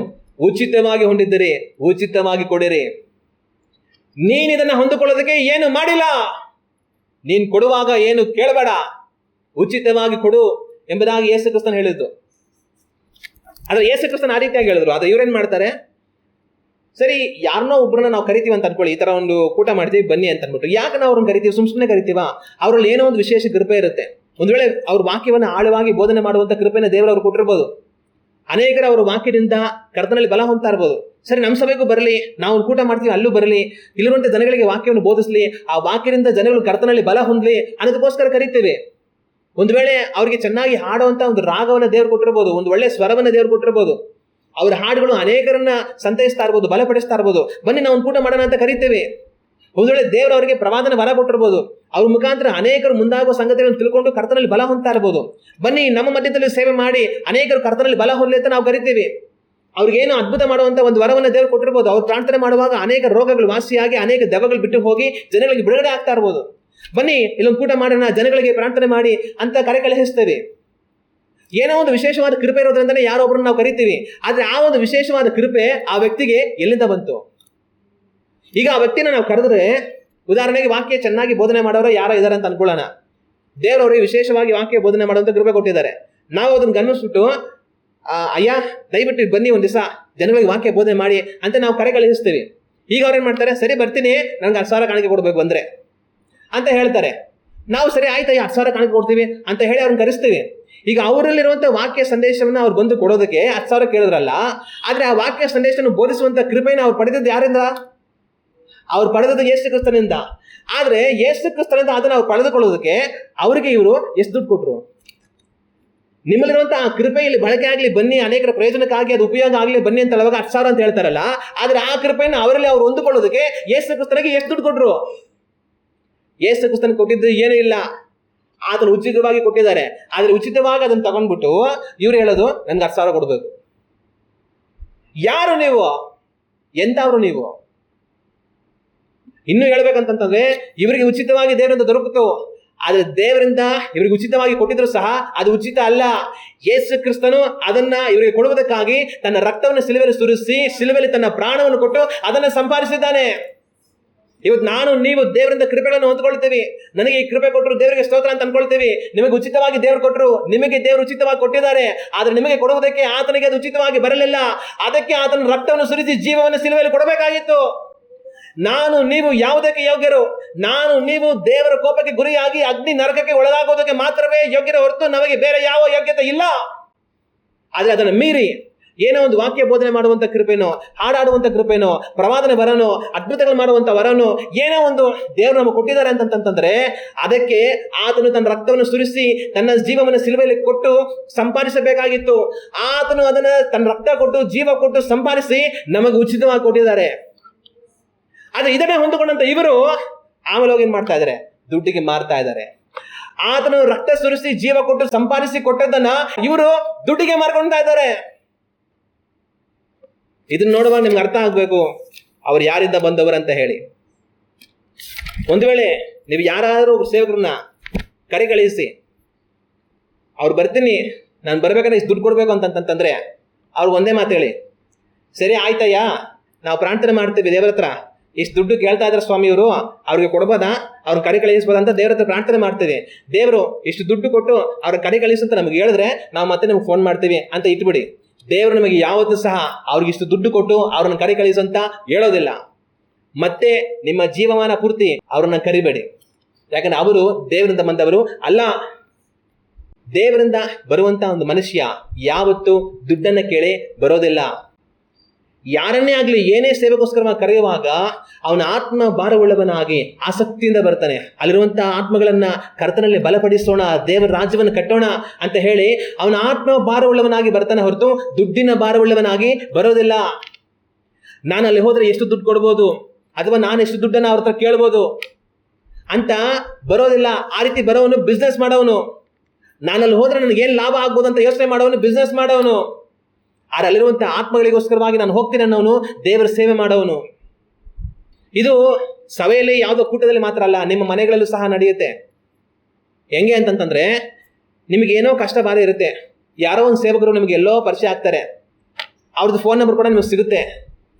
ನೀವೇನ್ ಮಾಡ್ತೀರಾ? ಅಯ್ಯೋ ಆ ಸೇವಕರು ಅವತ್ತಲ್ಲಿ ಬಂದು ಅವ್ರು ನೋಡಿದ್ವಲ್ಲ, ಅವ್ರನ್ನ ಸರಿ ನಮ್ಮ ಮನೆ ಕರೆಸಿ ಒಂದು ಪ್ರೇಯರ್ ಮಾಡಿಸೋಣ ಅಂತ ನೀವೇನ್ ಮಾಡ್ತೀರಾ? ಅವರಿಗೆ ಫೋನ್ ಮಾಡ್ತೀರಾ, ಪಾಸ್ಟರ್ ಈ ಥರ ನಾವು ಅವತ್ತು ಭೇಟಿ ಆಗಿದ್ವಲ್ಲ, ಈ ಥರ ನಮ್ಮ ಮನೇಲಿ ಒಂದು ಕಷ್ಟ ಇದೆ, ಬನ್ನಿ ಪಾಸ್ಟರ್ ಒಂದು ಪ್ರಾರ್ಥನೆ ಮಾಡಿ ಮನೆಗೆ ಅಂತಂತಾರೆ. ಆಯ್ತು ಸಿಸ್ಟರ್ ಬರ್ತೀನಿ ಅಂತ ಹೇಳ್ತಾರೆ. ಆಮೇಲೆ ನಾವು ಬರ್ತೀವಿ, ನಮ್ಗೆ ಇಷ್ಟು ಕಾಣಿಕೆ ಕೊಡಬೇಕು ಅಂದರೆ ನಿಮ್ಮನೆಗೆ ಬರ್ತೀವಿ ಪ್ರಾರ್ಥನೆಗೆ, ನಮ್ಗೆ 3,000 ಕಾಣಿಕೆ ಕೊಡಬೇಕು. ಇಲ್ಲ ನಿಮಗೆ ತುಂಬಾ ಕಷ್ಟ ಇದೆ, ಈ ಒಂದು ಕಷ್ಟ ಪರಿಹಾರ ಆಗೋದಕ್ಕೆ ತುಂಬಾ ಬಲವಾದ ಪ್ರೇಯರ್ ಮಾಡಬೇಕು, 5,000 ಆಗುತ್ತೆ ಅಂತಾರೆ. ಆ ಥರ ಯಾರಾದ್ರು ನಿಮ್ಗೆ ಹೇಳ್ತಾರೆ ಅಂತಂದ್ರೆ ಆಯ್ತು ನೀವು ಬರಬೇಡಿ ಅಂತ ಫೋನ್ ಇಟ್ಬಿಟ್ಟು ಮತ್ತೆ ಯಾವತ್ತು ಫೋನ್ ಮಾಡಬೇಡಿ. ನಿಮ್ಮ ಹತ್ರ ದುಡ್ಡಿಸ್ಕೊಂಡು ದೇವರಿಂದ ಯಾರು ನಿಮಗೆ ಬಿಡುಗಡೆ ತಂದು ಕೊಡೋದಕ್ಕೆ ಆಗಲ್ಲ. ನಿಮ್ಮ ಹತ್ರ ದುಡ್ಡಿಸ್ಕೊಂಡು ಬಿಡುಗಡೆ ನಿಮಗೆ ಬರುತ್ತೆ ಅಂತಂದ್ರೆ ಅದು ದೇವರಿಂದ ಬಂದಿದ್ದಲ್ಲ, ಬೇರೆ ಎಲ್ಲಿಂದ ಬಂದಿದ್ದು. ದೇವರು ಉಚಿತವಾಗಿ ಕೊಡ್ತಾರೆ, ಅದರಿಂದ ಎಚ್ಚರಿಕೆ ಆಗಿರ್ಬೇಕು. ಆಗ ಕೆಲವೊಂದು ಸೇವಕರುಗಳು ಅವ್ರೇನ್ ಮಾಡ್ತಾರೆ ಅಂತಂದ್ರೆ ಅವ್ರನ್ನ ಕರೆಗಳಿಸುವಾಗ ಅವ್ರು ಮಾಡುವಂತ ಸೇವೆಗೆ ದುಡ್ಡು ಫಿಕ್ಸ್ ಮಾಡ್ತಾರೆ. ಇಷ್ಟು ದುಡ್ಡು ಕೊಟ್ರೆ ನಾವು ಬರೋದು, ಇಷ್ಟು ದುಡ್ಡು ಕೊಟ್ರೆ ಮಾಡೋದಂತ. ಇದು ನಮಗೆ ಗುರುತು, ಅವ್ರು ದೇವರಿಂದ ಬಂದವರಲ್ಲ. ಅಂಥವರಿಂದ ನೀವು ದೂರ ಇರಿ. ಆದ್ರೆ ಅವರಲ್ಲೇನೋ ವಿಶೇಷವಾದ ಕೃಪೆ ಇದೆ, ಏನೋ ವಿಶೇಷವಾದ ವರ ಇದೆ, ಹಂಗಿದೆ ಹಿಂಗಿದೆ, ಅಯ್ಯೋ ಒಂದಿಷ್ಟು ದುಡ್ಡು ಕೇಳ್ತಾರೆ ಕೊಟ್ಬಿಡೋಣ ಅಂತ ಇನ್ನೂ ಜಾಸ್ತಿನೇ ಕೊಡೋಣ ಅಂತ ಅನ್ಕೊಂಡು ನೀವು ಕೊಟ್ಟು ಹೋಗ್ತಾ ಇದ್ದೀರ ಅಂತಂದ್ರೆ ಕಟ್ಟ ಕಡೆಗೆ ನೀವು ಮೋಸ ಹೋಗ್ತೀರಾ. ಎಚ್ಚರಿಕೆಯಾಗಿರಿ. ಆದ್ರೆ ಒಂದು ವೇಳೆ ಯಾರೋ ನಮ್ಮನ್ನ ಸೇವೆಗೆ ಕರೆ ಕಳಿಸ್ತಾರೆ ಅಂತ ಅನ್ಕೊಳ್ಳಿ, ನಾವಲ್ಲಿ ಆತ್ಮವಾರ ಉಳ್ಳವರಾಗಿ ಹೊರಟು ಹೋಗಿ ದೇವರ ಚಿತ್ತಾನುಸಾರವಾಗಿ ಅಲ್ಲಿ ಸೇವೆ ಮಾಡಿ ಹಿಂತಿರುಗಿ ಬರುವಾಗ ಅಲ್ಲಿನ ಜನಗಳು ಅವರ ಸ್ವಂತ ಇಷ್ಟದಿಂದ ದೇವರ ಪ್ರೇರೇಪಣೆಯಿಂದ 10 ರೂಪಾಯಿನಾದ್ರೂ ಕೊಡ್ಲಿ, 100 ರೂಪಾಯಿನಾದ್ರೂ ಕೊಡ್ಲಿ, 1000 ರೂಪಾಯಿನಾದ್ರೂ ಕೊಡ್ಲಿ, 10,000ನಾದ್ರೂ ಕೊಡ್ಲಿ, 1,00,000ನಾದ್ರೂ ಕೊಡ್ಲಿ, ಅದನ್ನ ನಾವು ಸಂತೋಷವಾಗಿ ಸ್ವೀಕರಿಸಿ ಅವ್ರನ್ನ ಆಶೀರ್ವದಿಸಿ ಕರ್ತನಲ್ಲಿ ಬರಬೇಕು. ಆದ್ರೆ ನಾವು ಅವ್ರಿಗೆ ನೀನು ಇಷ್ಟೇ ಕೊಡ್ಬೇಕಂತ ಅಪ್ಪಣೆ ಇಡೋದು ಅಲ್ಲ. ಅವ್ರು 10 ರೂಪಾಯಿನಾದ್ರೂ ಕೊಡ್ಲಿ, ದೇವ್ರ ಸ್ತೋತ್ರ, ಅದನ್ನ ಇಸ್ಕೊಂಡು ಅವ್ರ ಮನಸ್ಸಾರೆ ಆಶೀರ್ವದಿಸಿ ಬರಬೇಕು. ಯಾರ ಅನುಕೂಲವಾಗಿ ಚೆನ್ನಾಗಿರೋರು ನಾವು 1,00,000 ಕೊಡ್ತೀವಿ, ನಿಮ್ಮ ಸೇವೆಯಿಂದ ನಮ್ಗೆ ಎಷ್ಟೋ ಪ್ರಯೋಜನ ಆಗಿದೆ, ದೇವ್ರು ನಿಮ್ಮನ್ನು ಚೆನ್ನಾಗಿ ಇಟ್ಟಿರಲಿ ಅಂತ 1,00,000 ಉದಾರವಾಗಿ ಕೊಡ್ತಾನೆ ಅಂತ ಕೊಡ್ಲಿ. ಆದ್ರೆ ಅದನ್ನ ಕೇಳಬೇಕಾಗಿರೋ ಒಂದು ಸೇವಕ ಅಲ್ಲ, ತಾನು ಮಾಡಬೇಕಾಗಿರೋದು ಉಚಿತವಾಗಿ. ಆದ್ರೆ ಜನಗಳು ದೇವರ ಪ್ರೇರೇಪಣೆಯಿಂದ ಅವರ ಶಕ್ತಾನುಸಾರ ಅವ್ರಿಗೆ ಏನು ಕೊಡ್ಬೇಕನ್ಸುತ್ತೋ ಅದನ್ನ ಸಂತೋಷವಾಗಿ ಕೊಡ್ಬೋದು. ಆದ್ರೆ ಕೇಳುವವನು ದೇವರಿಂದ ಬಂದವನು ಅಲ್ಲ. ಅದು ನನಗೆ ನಿಮಗೆ ಚೆನ್ನಾಗಿ ಗುರುತಿರಬೇಕು. ಮತ್ತೆ ಇನ್ನೊಂದು ಏನ್ ಮಾಡ್ತಾರೆ ಅಂತಂದ್ರೆ ಸೇವಕರುಗಳು, ಒಂದು ವೇಳೆ ನೀವು ಚೆನ್ನಾಗಿ ಅವ್ರಿಗೆ ಕಾಣಿಕೆ ಕೊಡೋರು ಅಂತ ಅನ್ಕೊಳ್ಳಿ, ನಿಮಗೆ ತುಂಬಾ ಪ್ರೀತಿ ತೋರಿಸ್ತಾರೆ. ಆದ್ರೆ ನೀವು ಕಾಣಿಕೆನೋ ಕೊಡೋದಿಲ್ಲ ಅಂತ ಅನ್ಕೊಳ್ಳಿ, ಸರಿಯಾಗಿ ಕೊಡೋದಿಲ್ಲ ಇದ್ದ ಕಾಣಿಕೆನೂ ಕೊಡಲ್ಲ, ನಿಮ್ಮ ಮೇಲೆ ಅವ್ರಿಗೆ ಎಷ್ಟು ಮಾತ್ರ ಪ್ರೀತಿ ಇರೋದೇ ಇಲ್ಲ. ಒಂದ್ ವೇಳೆ ತುಂಬಾ ಚೆನ್ನಾಗಿ ಕಾಣಿಕೆ ಕೊಡುವಂಥವ್ರಿಗೆ ಸಿಸ್ಟರ್ ಚೆನ್ನಾಗಿದ್ದೀರಾ ಅಂತಾರೆ, ಕಾಣಿಕೆನ ಕೊಡ್ತಾರ ಏನಮ್ಮ ನಿಂದು ಅಂತಂತಾರೆ. ಒಂದ್ ವೇಳೆ ನಿಮಗೆ ಚೆನ್ನಾಗಿ ಕಾಣಿಕೆ ಕೊಡೋರಿಗೆ ತುಂಬಾ ಕಡೆ ತೋರಿಸ್ತಾರೆ, ಅವ್ರೊಂದು ಸ್ವಲ್ಪ ನೆಗಡಿ ಬರೋಕಿಲ್ಲ, ಅಯ್ಯೋ ಸಿಸ್ಟರ್ ನಿಮಗೆ ನೆಗಡಿ ಬಂದ್ಬಿಡ್ತಾ, ಅಯ್ಯೋ ಸ್ವಾಮಿ ಅಂತ ಅವ್ರ ಅಕ್ಕರೆ ನೋಡ್ಬೇಕು. ಆದ್ರೆ ನೀವು ಕಾಣಿಕೆ ಕೊಡೋದವರಾಗಿದ್ರೆ ನಿಮಗೆ ಟೈಫಾಯ್ಡ್ ಬಂದು 3 ದಿನ ಆಸ್ಪತ್ರೆ ಅಡ್ಮಿಟ್ ಆಗಿದ್ರೆ ತಿರುಗಿ ನೋಡಲ್ಲ. ಅವ್ರೇನು 1 ರೂಪಾಯಿ ಕಾಣಿಕೆ ಕೊಡ್ತಾರ, ಅವರು ಹೋಗ್ಲಿ ಬಿಡು ಆಸ್ಪತ್ರೆಗೆ ಹೋಗ್ಲಿ ಎಲ್ಲ ನಮಗೆ ಕೊಡೋದು ಅಂತ ಅನ್ಕೊಂಡು ತಿರುಗಿ ನೋಡಲ್ಲ. ಒಂದ್ ವೇಳೆ ನೀವು ಚೆನ್ನಾಗಿ ಕಾಣಿಕೆ ಕೊಡೋರಾದ್ರೆ ನಿಮ್ಮ ಮೇಲೆ ಅಪಾರವಾದ ಗೌರವ ಅವ್ರಿಗೆ, ಏನ್ ನಿಮ್ಮ ಮರ್ಯಾದೆ, ರಾಜ ಮರ್ಯಾದೆ ನಿಮಗೆ. ನೀವು ಕಾಣಿಕೆ ಕೊಡೋರಲ್ಲ ಅಂತಂತಂದ್ರೆ ನಿಮ್ಗೆ ಎಷ್ಟು ಮಾತ್ರ ಅವರು ಗೌರವ ಕೊಡೋದೇ ಇಲ್ಲ, ಇನ್ನು ಅವಮಾನ ಮಾಡ್ತಾ ಇರ್ತಾರೆ. ಕಾಣಿಕೆ ಕೊಡೋರಾದ್ರೆ ಚೆನ್ನಾಗಿ ಬಂದ್ರೆ ಬನ್ನಿ ಬನ್ನಿ, ಏಯ್ ಜಾಗ ಬಿಡ್ರ, ಚೇರಾಕಿ ಅಂತಾರೆ. ಕಾಣಿಕೆ ಕೊಡೋದಾದ್ರೆ ಆ ಗುಡ್ಕ ಬಾಗಿಲು ಪಕ್ಕದಲ್ಲಿ ಅಂತ ಹೇಳ್ತಾರೆ. ಚೆನ್ನಾಗಿ ಕಾಣಿಕೆ ಕೊಡುವಂಥವ್ರಿಗೆ ಸಿಸ್ಟರ್ ನಿಮಗೋಸ್ಕರ ನಾವು ಯಾವಾಗಲೂ ಪ್ರೇಯರ್ ಮಾಡ್ತಾ ಇರ್ತೀವಿ, ನೀವೇನು ಚಿಂತೆ ಮಾಡಬೇಡಿ, ನಾವು ನಿಮಗೋಸ್ಕರ ಪ್ರೇಯರ್ ಮಾಡ್ತೀವಿ. ಕಾಣಿಕೆ ಕೊಡೋದವ್ರಿಗೆ ಹೋಗಮ್ಮ ಹೋಗಿ ಮನೆಗೆ ಹೋಗಿ ಪ್ರೇಯರ್ ಮಾಡು, ಬಂದು ಯಾವಾಗ ಕಷ್ಟ ಇದ್ದೆ ಹೋಗಿ ಪ್ರೇಯರ್ ಮಾಡಿ, ದೇವ್ ಚೆನ್ನಾಗಿ ಮಾಡ್ತಾರೆ. ಆಗ ಚೆನ್ನಾಗಿ ಕಾಣಿಕೆ ಕೊಡೋರಿಗೆ ಇವ್ರು ಯಾವಾಗಲೂ ಪ್ರೇಯರ್ ಮಾಡ್ತಾರೆ, ಕಾಣಿಕೆ ಕೊಡೋರಿಗೆ ಯಾವಾಗ ನೀನು ಪ್ರೇಯರ್ ಮಾಡು ಅಂತ ಹೇಳ್ತಾರೆ. ಕಾಣಿಕೆ ಕೊಡೋರಿಗೆ ಇವು ಪ್ರಾರ್ಥನೆ ಮಾಡಿ ಪ್ರವಾದನೆಗಳು, ಕರ್ತನು ನಿನ್ನ ಹಂಗ್ ಮಾಡ್ತಾರೆ, ಕರ್ತನು ನೀನು ಹಿಂಗ್ ಮಾಡ್ತಾರೆ. ಕಾಣಿಕೆ ಕೊಡೋದವ್ರಿಗೆ ನೀನು ಹಾಳಾಗಿ ಹೋಗ್ತೀಯಾ ಹೋಗು. ಕಾಣಿಕೆ ಕೊಡುವಂಥವ್ರನ್ನ ಯಾವಾಗಲೂ ಹೊಗಳೋಂಥದ್ದು, ಅಯ್ಯೋ ಸಿಸ್ಟರ್ ಎಂಥವ್ರು ಗೊತ್ತಾ, ಅಯ್ಯೋಪ್ಪ. ಆ ಕಾಣಿಕೆ ಕೊಡೋದವ್ರ ಇವನಿದಲ್ಲ, ಇವನು ಏನಕ್ಕೂ ಪ್ರಯತ್ನಕ್ಕಿಲ್ಲ. ಹಣದ ಆಸೆ ಉಳ್ಳವರಾಗಿ ಕಾಣಿಕೆ ಚೆನ್ನಾಗಿ ಕೊಡುವಂಥವ್ರನ್ನ ಇರ್ತಾ ಎಲ್ಲತ್ರ ಒಳ್ಳೆ ಥರ ನೋಡ್ಕೊಳ್ತಾರೆ. ಕಾಣಿಕೆ ಕೊಡೋದವ್ರನ್ನ ಅವ್ರು ತಿರುಗಿ ನೋಡೋದಿಲ್ಲ. ಈ ರೀತಿ ಒಂದು ವೇಳೆ ಅವ್ರು ವ್ಯತ್ಯಾಸ ಮಾಡ್ತಾರೆ ಅಂತಂದ್ರೆ ನೀವು ಅರ್ಥ ಮಾಡ್ಕೊಳ್ಬೇಕು, ಅವನ ಕರ್ತನಿಂದ ಬಂದವನ ಅಲ್ಲ. ಒಂದು ದೇವ ಸೇವಕ ದೇವರಿಂದ ಬಂದವನಾದ್ರೆ ಕಾಣಿಕೆ ಚೆನ್ನಾಗಿ ಕೊಡೋರ್ನು ಪ್ರೀತಿ ಮಾಡ್ತಾನೆ, ಕಾಣಿಕೆ ಕೊಡೋದಕ್ಕೆ ಆಗದವ್ರನ್ನು ಪ್ರೀತಿ ಮಾಡ್ತಾನೆ. ಆದ್ರೆ ಒಬ್ಬ ಕಳ್ಳ ಅವನಿಗೆ ಲಾಭ ಮಾಡೋರ್ನ ಮಾತ್ರ ಪ್ರೀತಿ ಮಾಡ್ತಾನೆ, ಅವ್ರಿಗೆ ಲಾಭ ಮಾಡದಂಥವ್ರನ್ನ ದೂರ ಇಡ್ತಾನೆ. ಮತ್ತೆ ಇನ್ನೊಂದು ಕೂಡ, ಒಂದ್ ವೇಳೆ ಚೆನ್ನಾಗಿ ಕಾಣಿಕೆ ಕೊಡೋರ್ಗೆ ಇವ್ರು ತೋರಿಸೋ ಪ್ರೀತಿ ಅಕ್ಕರೆ ಎಲ್ಲಿವರೆಗೂ ಗೊತ್ತಾ, ಅವ್ರು ಚೆನ್ನಾಗಿ ಕಾಣಿಕೆ ಕೊಡೋವರೆಗೂ ಮಾತ್ರನೇ. ಇವತ್ತು ನೀವು ಚೆನ್ನಾಗಿ ಕಾಣಿಕೆ ಕೊಡ್ತಾ ಇರ್ತೀರಾ, ನಿಮಗೆ ಚೆನ್ನಾಗಿ ಪ್ರೀತಿ, ಪ್ರಾರ್ಥನೆ, ಅಕ್ಕರೆ, ಮಮತೆ ಎಲ್ಲ ಬರ್ತಾ ಇರುತ್ತೆ. ನಾಳೆ ನೀವು ಕಾಣಿಕೆ ಕೊಡೋದಕ್ಕೆ ಆಗಲಿಲ್ಲ ಅಂತ ಅನ್ಕೊಳ್ಳಿ, ಆಮೇಲೆ ನೀವು ಅವ್ರ ಮುಖವನ್ನ ನೋಡೋದಕ್ಕಾಗಲ್ಲ. ಅದಕ್ಕೆ ಮುಂಚೆ ಅಯ್ಯೋ ಸಿಸ್ಟರ್ ಬನ್ನಿ ಅಂತ ನಗುಮುಖದೊಟ್ಟಿಗೆ ನೋಡ್ತಾ ಇದ್ದವರು ಈಗ ಬಂದ್ರೆ ಆ ಕಡೆ ತಿರ್ಕೊಂತಾರೆ. ಏನಂದ್ರೆ ಏನ್ ಕೊಡ್ತಾರೆ ಕಾಣಿಕೆ ಅವರು, ಎಲ್ಲ ಕಾಣಿಕೆ ಕೊಡೋದ್ರಲ್ಲಿ ನಿಲ್ಲಿಸ್ಬಿಟ್ರು, ಏನ್ ಪ್ರಯತ್ನ ಅವರಿಂದ ನಮ್ಗೆ? ಕಳ್ಳ ಸೇವಕ ನಿಮ್ಮಿಂದ ಅವರಿಗೆ ಕಾಣಿಕೆ ಬರೋವರೆಗೂ ಮಾತ್ರನೇ ಅವನಿಗೆ ನಿಮ್ಮ ಮೇಲೆ ಅಕ್ಕರೆ. ನಿಮ್ಮಿಂದ ಅವನಿಗೆ ಕಾಣಿಕೆ ಕೊಡೋದಕ್ಕೆ ಆಗಲಿಲ್ಲ ಅಂತಂತಂದ್ರೆ ಅವನು ನಿಮ್ಮ ಕಡೆ ತಿರುಗಿ ನೋಡಲ್ಲ. ಆದರೆ ಒಬ್ಬ ದೇವ ಸೇವಕ, ದೇವರಿಂದ ಬಂದವನು, ನೀವು ಚೆನ್ನಾಗಿ ಕಾಣಿಕೆ ಕೊಡ್ತಾರೆ ನಿಮ್ಮನ್ನು ಪ್ರೀತಿ ಮಾಡ್ತಾನೆ. ನಿಮ್ಮಿಂದ ಕೊಡಕ್ಕೆ ಆಗದಿರುವಾಗ ಅವನ ಹತ್ರ ಇರೋದನ್ನ ಅವನೇ ಕೊಡ್ತಾನೆ. ಹಲ್ಲೆಲೂಯ. ಕಳ್ಳ ನೀನು ನನಗೆ ಕೊಡ್ತೀಯಾ, ನಾನು ನಿನ್ಗೆ ಒಳ್ಳೇದು ಮಾಡ್ತೀನಿ ಅಂತಾನೆ. ನಿನ್ನ ಹತ್ರ ಇಲ್ವಾ, ನಾನು ಕೊಡಲ್ಲ, ನನಗೆ ಕೇಳ್ಬೇಡ ಅಂತಾನೆ. ದೇವ ಸೇವಕ ಅವ್ರು ಕೊಡುವಾಗ ಪ್ರೀತಿ ಮಾಡ್ತಾನೆ, ಅವ್ರು ಕೊಡೋದಕ್ಕೆ ಆಗದಿರುವಾಗ ತನ್ನ ಹತ್ರ ಇಲ್ಲ ಅಂದ್ರು ಇರೋದ್ರಲ್ಲಿ ಅವನೇ ಪಾಲು ಕೊಡ್ತಾನೆ. ತಗೊಳ್ಳಿ, ಚೆನ್ನಾಗಿರಿ ಸಿಸ್ಟರ್ ಅಂತ. ಅವನು ದೇವ ಸೇವಕ. ಹಲ್ಲೆಲೂಯ. ಅವಾಗ ಇದರಿಂದ ನಾವು ಅರ್ಥ ಮಾಡ್ಕೊಳ್ಬೋದು ಯಾರು ದುಡ್ಡಿನ ಆಸೆ ಉಳ್ಳವರು, ಯಾರು ದುಡ್ಡಿನ ಆಸೆ ಇಲ್ಲದವರು ಎಂಬುದಾಗಿ ಹೇಳಿ. ಒಂದು ಸೇವಕ ಜನಗಳು ಉದಾರವಾಗಿ ಕಾಣಿಕೆ ಕೊಡುವಾಗ ಅವರನ್ನು ಮೇಲಕ್ಕೆತ್ತಬಾರದು. ಜನಗಳು ಕಾಣಿಕೆ ಕೊಡೋದಕ್ಕೆ ಆಗದಿರುವಾಗ ಅವ್ರನ್ನ ಹಾಕಿ ತುಳಿಯಬಾರದು. ಒಂದು ಸೇವಕ ಕಾಣಿಕೆ ಕೊಡುವಂಥ ವಿಷಯದಲ್ಲಿ ಯಾರಿಗೂ ವ್ಯತ್ಯಾಸವನ್ನು ಮಾಡಬಾರದು.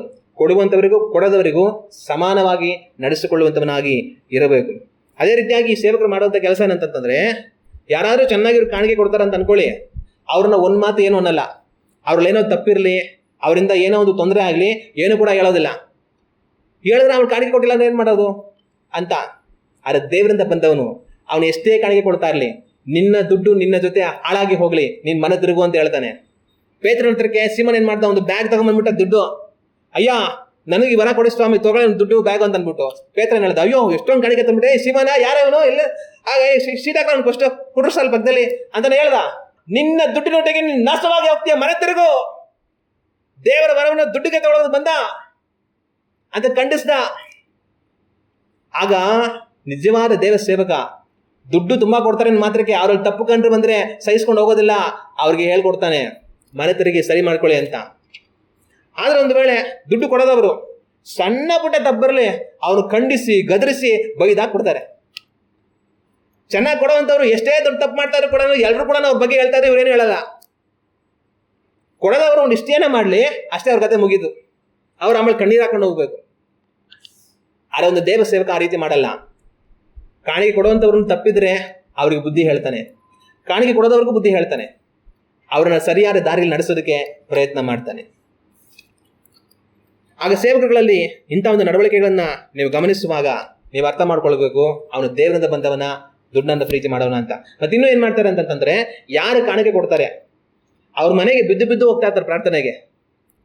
ಅದೇ ಯಾರು ಕಾಣಿಕೆ ಕೊಡಲ್ಲ ಅವ್ರ ಮನೆ ಕಡೆ ತಿರುಗಿ ಕೂಡ ನೋಡಲ್ಲ. ಒಂದು ವೇಳೆ ಕಾಣಿಕೆ ಕೊಡೋರು ಮನೆ ತುಂಬಾ ದೂರ ಇರಲಿ, ದೂರ ಪ್ರಯಾಣ ಮಾಡಿ, ಸಿಸ್ಟರ್ ನಿಮ್ಮ ಮನೆ ಬರೋಷ್ಟು ಸಾಕಾಗತ್ತೆ ಸಿಸ್ಟರ್ ಅಂದ್ಬಿಟ್ಟು ಬಂದು ಕೂತ್ಕೊಂತಾರೆ. ಕಾಣಿಕೆ ಕೊಡೋದವರು ಪಕ್ಕದಲ್ಲೇ ಇರಲಿ, ಅವ್ರು ಕರೆದ್ರು ಕೂಡ ನನಗೆ ಬೇರೆ ಕೆಲಸ ಇದೆ ಹೋಗ್ತಾ ಇರ್ತಾರೆ. ಇಂಥ ನಡವಳಿಕೆಗಳನ್ನು ನೀವು ಗಮನಿಸುವಾಗ ನಿಮ್ಗೆ ಅರ್ಥ ಆಗಬೇಕು ಅವ್ರು ಯಾರು ಅಂತ ಹೇಳಿ. ಮತ್ತಿನ್ನು ಕೆಲವ್ರು ಏನು ಮಾಡ್ತಾರೆ ಅಂತಂತಂದ್ರೆ, ಬೇರೆಯವ್ರ ನಡವಳಿಕೆ ಫೋನ್ ಮಾಡ್ತಾರೆ, ಸಿಸ್ಟರ್ ಒಂದು 5,000 ಬೇಕಾಗಿದೆ ಅರ್ಜೆಂಟಾಗಿ, ಸ್ವಲ್ಪ ಕೊಡಿ ಸಿಸ್ಟರ್ ಅಂತ. ಇವರು ಅಯ್ಯೋ ಪಾಪ ಪಾಸ್ಟ್ಗೆ ಹೇಳ್ತಾ ಇದ್ದಾರೆ, ಸರಿ ಪಾಸ್ಟ್ ಆಯ್ತು ಕೊಡ್ತೇನೆ ಅಂತ ಹೆಂಗೋ ಅಡ್ಜಸ್ಟ್ ಮಾಡಿ 5,000 ಕೊಟ್ಬಿಡ್ತಾರೆ, ಏನೋ ಆಗತ್ತೆ ಅಂತೆ, ಇವತ್ತು ನಾಳೆಲ್ಲ ಕೊಟ್ಬಿಡ್ಬೋದು ಪಾಸ್ಟ್ರು ಅಂತ ಅಂದ್ಬಿಟ್ಟು. ಆಮೇಲೆ ಇನ್ನೊಂದು ಬ್ರದರ್ ಫೋನ್ ಮಾಡ್ತಾರೆ, ಬ್ರದರ್ ನಮಗೆ ಒಂದು 10,000 ಅರ್ಜೆಂಟಾಗಿ ಕಾಸು ಬೇಕಾಗಿತ್ತು, ಸ್ವಲ್ಪ ಇದ್ರೆ ಕಳಿಸಿದ್ದು. ಅಯ್ಯೋ ಪಾಸ್ಟ್ಗೆ ಹೇಳ್ತಾ ಇದ್ದಾರೆ ಪಾಪ ಆಯ್ತು ಅಂದ್ಬಿಟ್ಟು ಅವರು ಒಂದು 10,000 ಕಳಿಸ್ಬಿಡ್ತಾರೆ.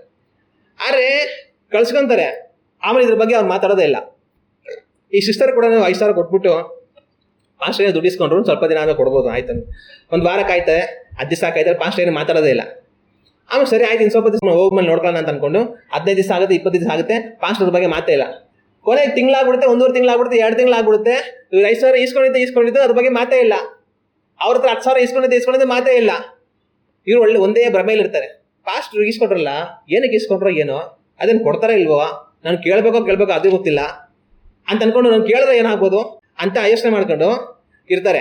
ಇವ್ರು ಎಲ್ಲಿವರೆಗೂ ಕೇಳಲ್ವೋ ಪಾಸ್ಟರ್ ಕೂಡ ಅಲ್ಲಿವರೆಗೂ ತುಂಬಾ ಪ್ರೀತಿಯಿಂದ ವಿಶ್ವಾಸದಿಂದ ಇರ್ತಾರೆ. ಆದರೆ ಒಂದಲ್ಲ ಒಂದು ದಿವಸ ಇವ್ರ ಕಷ್ಟಕ್ಕೆ ಸಹಿಸಕ್ಕೆ ಆಗದೆ ಏನು ಮಾಡ್ತಾರೆ, ಪಾಸ್ಟರ್ಗೆ ಒಂದು ಫೋನ್ ಮಾಡಿ, ಪಾಸ್ಟರ್ ಅದೊಂದು ದಿವಸ 5,000 ಇಸ್ಕೊಂಡ್ರಲ್ಲ ಪಾಸ್ಟರ್, ಅದನ್ನು ಕೊಡ್ತೀರಾ ಹೆಂಗೆ ವಾಸ ಅಂತಂದ್ರೆ, ಹಂಗೆ ಫೋನ್ ಕಟ್ಟು.